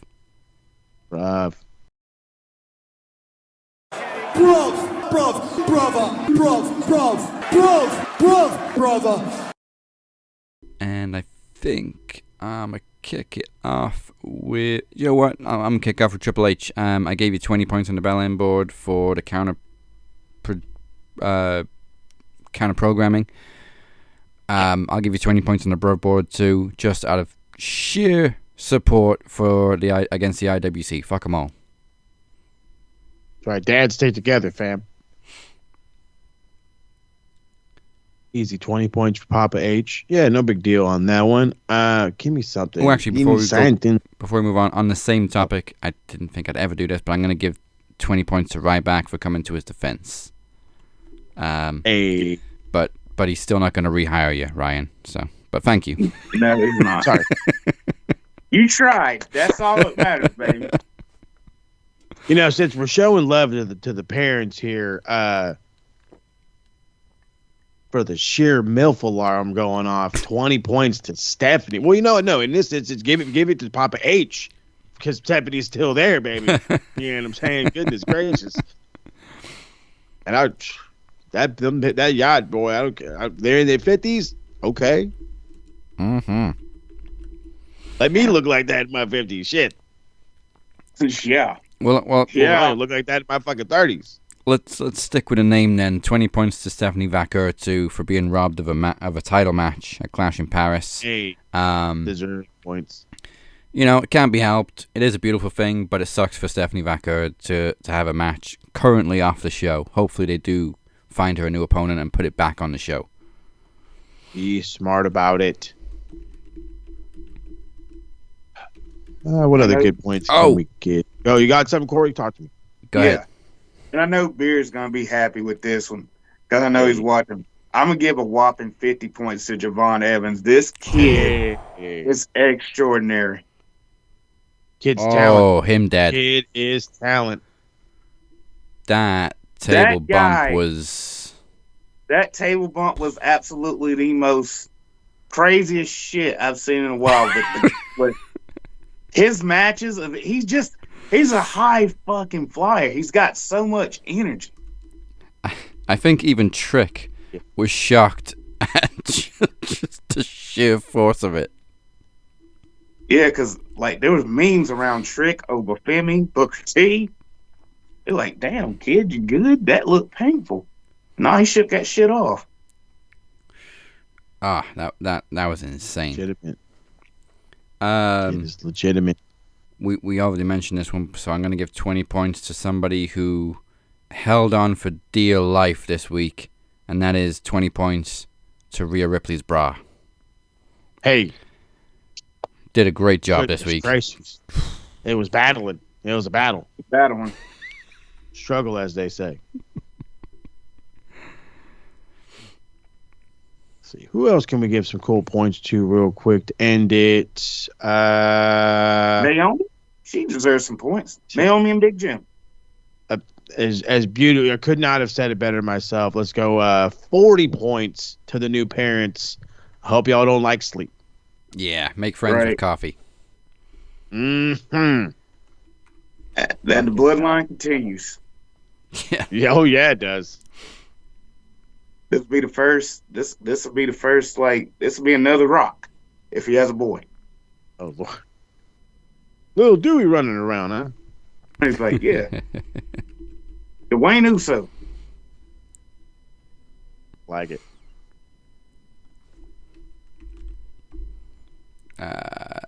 Oh yeah, Jimmy is already on the board. Cool.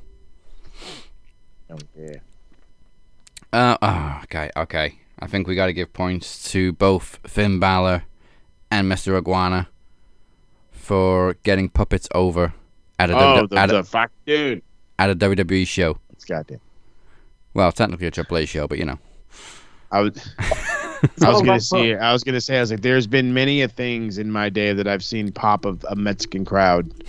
Many a things from exoticos, high flying, blood, barbed wire, returns. Never puppets. Never puppets. And these people went nuts. And WWE are now selling them for $100. A fucking hand puppet for $100. And they sold, baby. Hey, sucker gin. Y'all people will buy anything. Fucking hell they will. Fucking hell they will. I mean, to be fair, though, like, how much were Mr. Socko replicas back in the day? I used to just get a white sock and draw a face on it. Easily $20, $30. And that was back in the day. And then you got a new Alexa Bliss doll that's gonna be for sale, and oh yeah, Charlotte's got one too. Charlotte does have one, yeah. Charlotte's got a puppet now called Charlie. Charlie. Right. Okay. Okay. Now I need Kevin Owens to come back and have a puppet of him with like a not broken, or like him with like a broken neck or something. Oh, you okay, little Kevin? Nobody cares. You know, if anybody can get that over, it's Kevin Owens. Exactly. Make it happen. Is that about it for this week? Technically, we already gave Rhea points, even though we give her points every week. Well, we gave her bra points. Yeah. Good enough. All it would have took was one little snap, broken the internet. Hey. Broke. Oh, okay then. Yeah, so I'll give 10 points to Io Sky for flipping out at them both. Flipping out. Do not piss off a Japanese lady. We've said this before. Don't do it. Do it. Don't do ever it. do that. All right, that is it. So let's get to our main event of the evening. It is not for the World Championship. It is purely exhibition. But still, Blade, you're very, very brave. It is time for, I think it's a first ever encounter between Blade Rodriguez and the current Max World Champion representing the CWO. She is the twisted conscience of Max Wrestling, the Demoness. Better be sharp, Blade.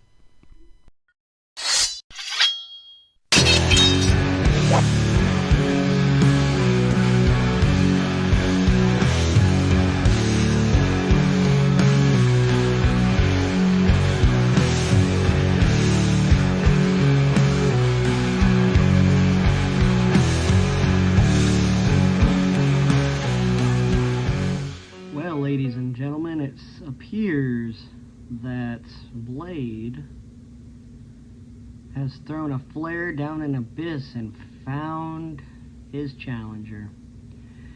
You call yourself a demoness? No.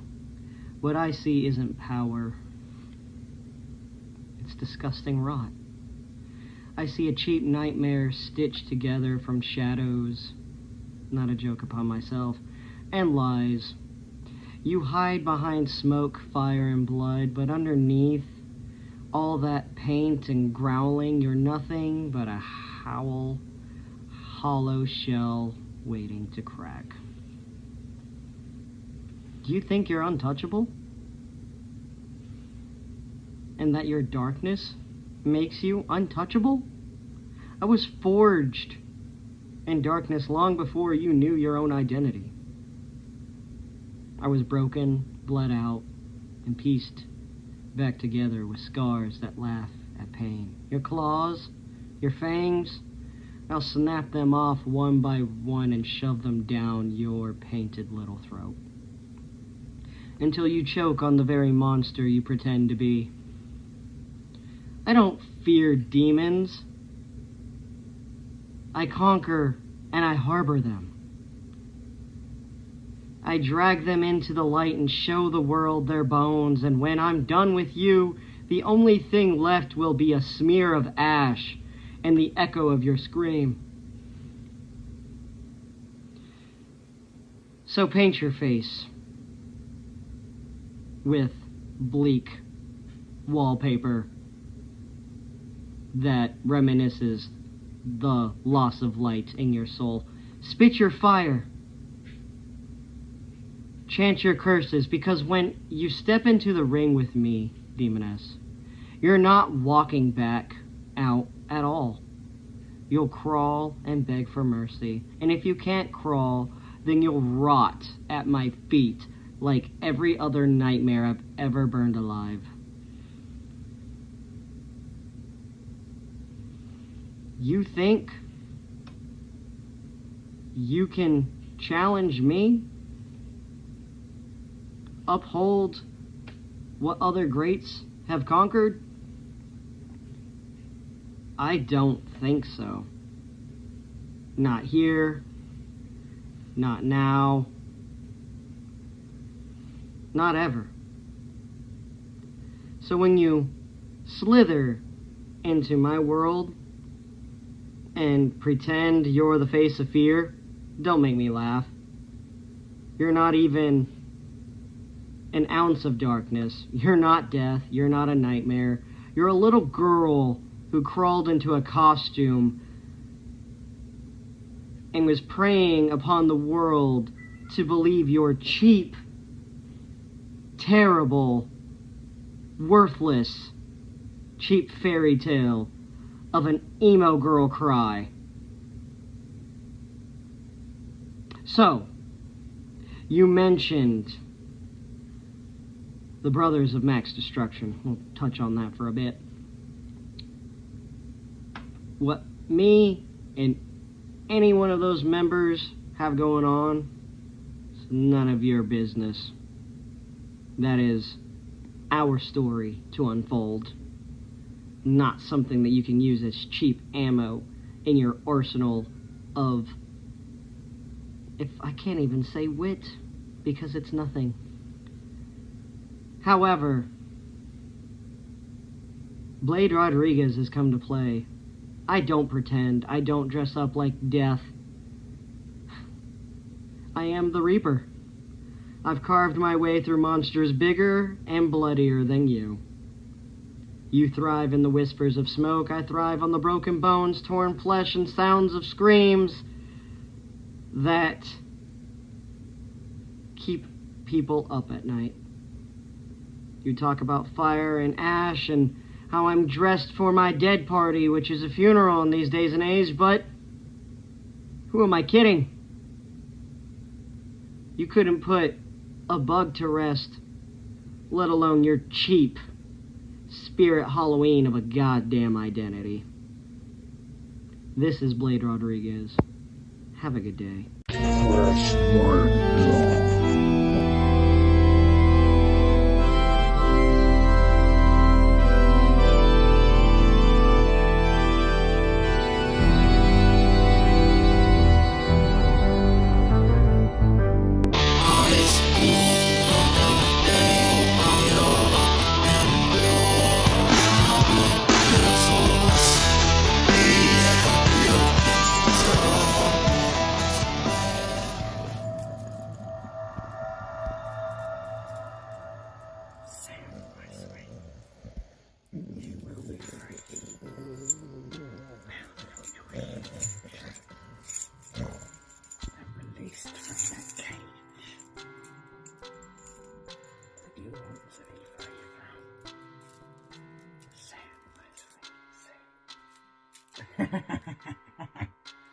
Then they all will know.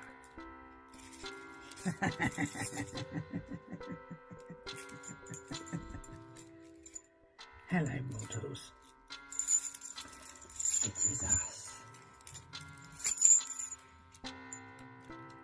The darkness, the evil, the destruction, the madness. Hello, Blade. A worthless liar who calls himself the mighty Blade. But mortal, blades are fierce, dangerous. You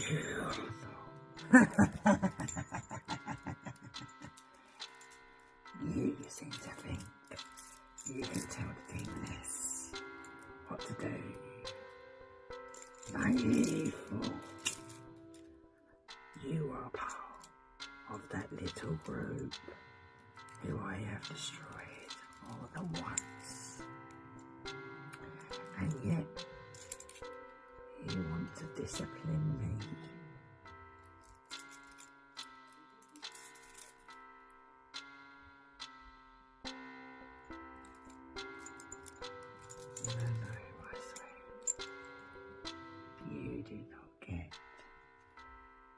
Shots of us. You see, you say there's controversy, but what gives you a right to call me out, the world champ? There is no story. Our paths have never crossed. At least with Chris, there was some kind of a story. Because I destroyed him and both his brothers. One of them still under my control. Snap of a finger, Cypher. And you are mine. You called my group CWO Losers. Yet from where I see it, my sweet, and how I see everything and know everything. You're the one who's alone. You see the black cards. You know nothing about. You say about Mike Larkin. He is immortal. You say about the CWO. Have you been against AT Wrestler? No. You lose again. Have you been against Osborne, Teddy P? Probably not. And you've definitely not gone near the stat man. He looks familiar. We have to look into that. Release. But back to you, mortal.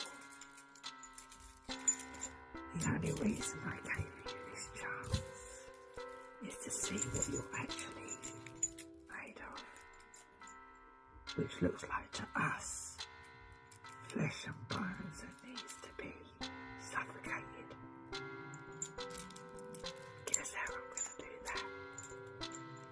This little beauty here is a cursed object. It is possessed. It will take your body apart. But when it's around your neck, I am going to make sure that you are looking into my eyes as you take that last breath. Because you're not going to breathe again after I'm done with you. But then again, I've been more worried, my sweet. Because like I said, you're alone. I am not. And I'd watch your back. Because the CWO has already taken over. The world champ is in the CWO. Teddy P is in the CWO. And what do you have? Have you won a belt? Nope. And why is that? I am two-time world champion now. You are just an entity of nothing. You are a human rat that is trying so hard to interfere in everyone's business. You asked why no one challenged you. You're not worthy of challenging. So you thought you'd go for the biggest, darkest person in their whole promo league. You mortals never learn. Watch your back, Blade. Because playing with fire, you always get burned. But the problem you have, my sweet, is if you come after one of us, we all come after you. Your time is almost up. Tick tock. Release him. Hell is waiting for all of you. And Blade, you will never challenge me again.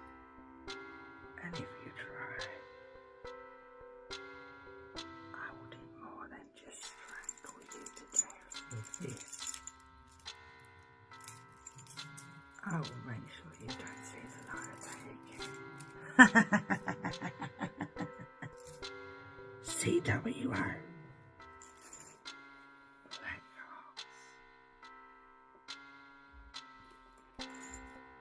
And a dead blade.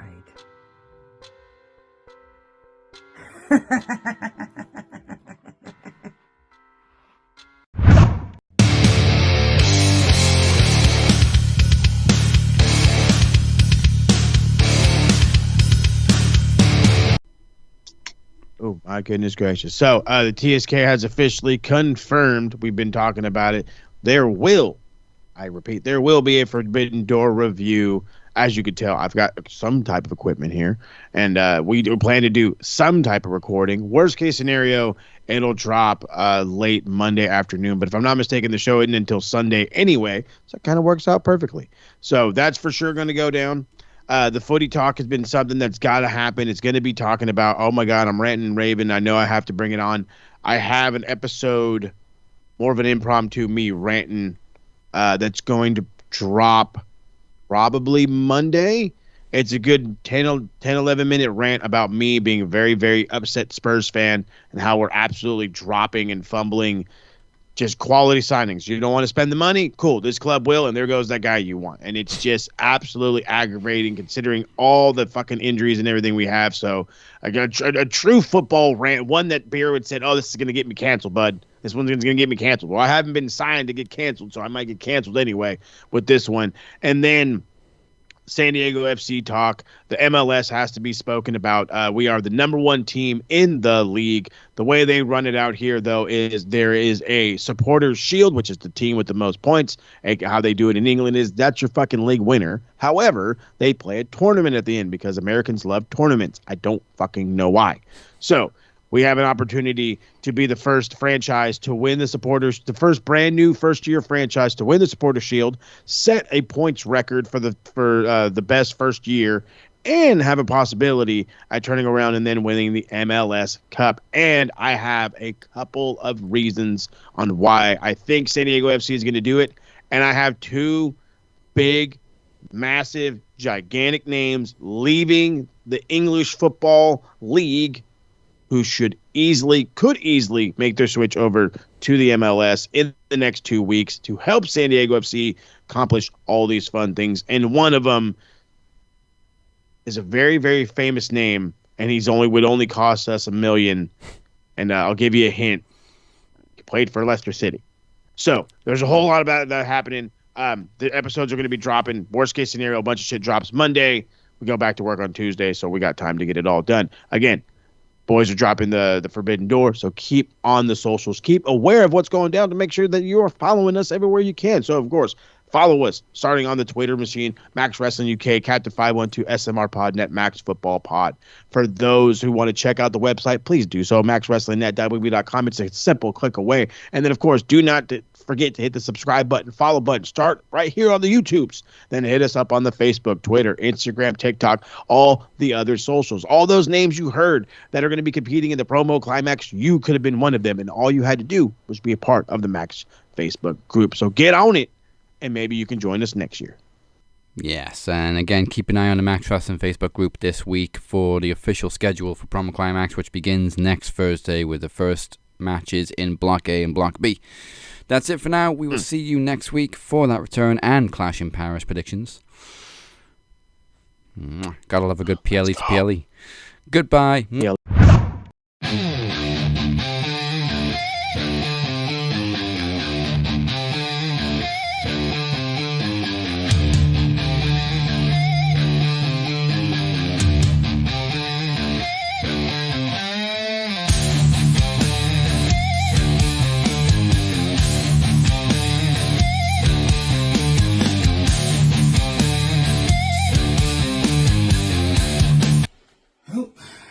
Gotta be the travesty. Let's see here.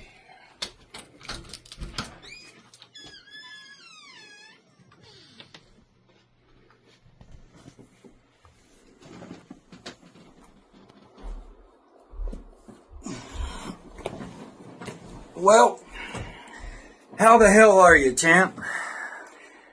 The champ is here, man. You know, Brothers of Max Destruction, we're taking over. Despite a couple of losses, you know, it's glad to see you here. I'm happy to hear from you. Chris is happy to hear from you. We missed you.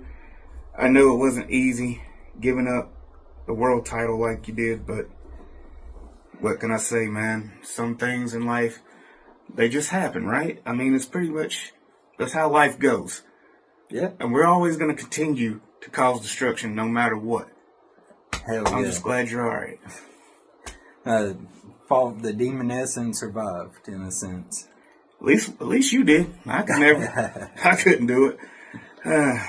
But as long as this title's with me, Promo Climax, I will become unified champion.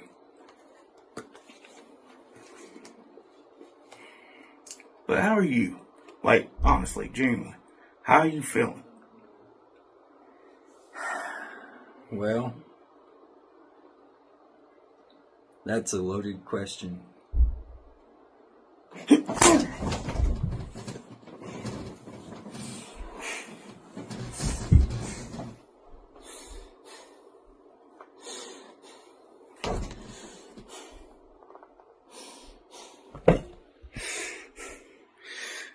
Doesn't matter how you feel. Your destruction was truly a travesty. I'll see y'all in Aftermath.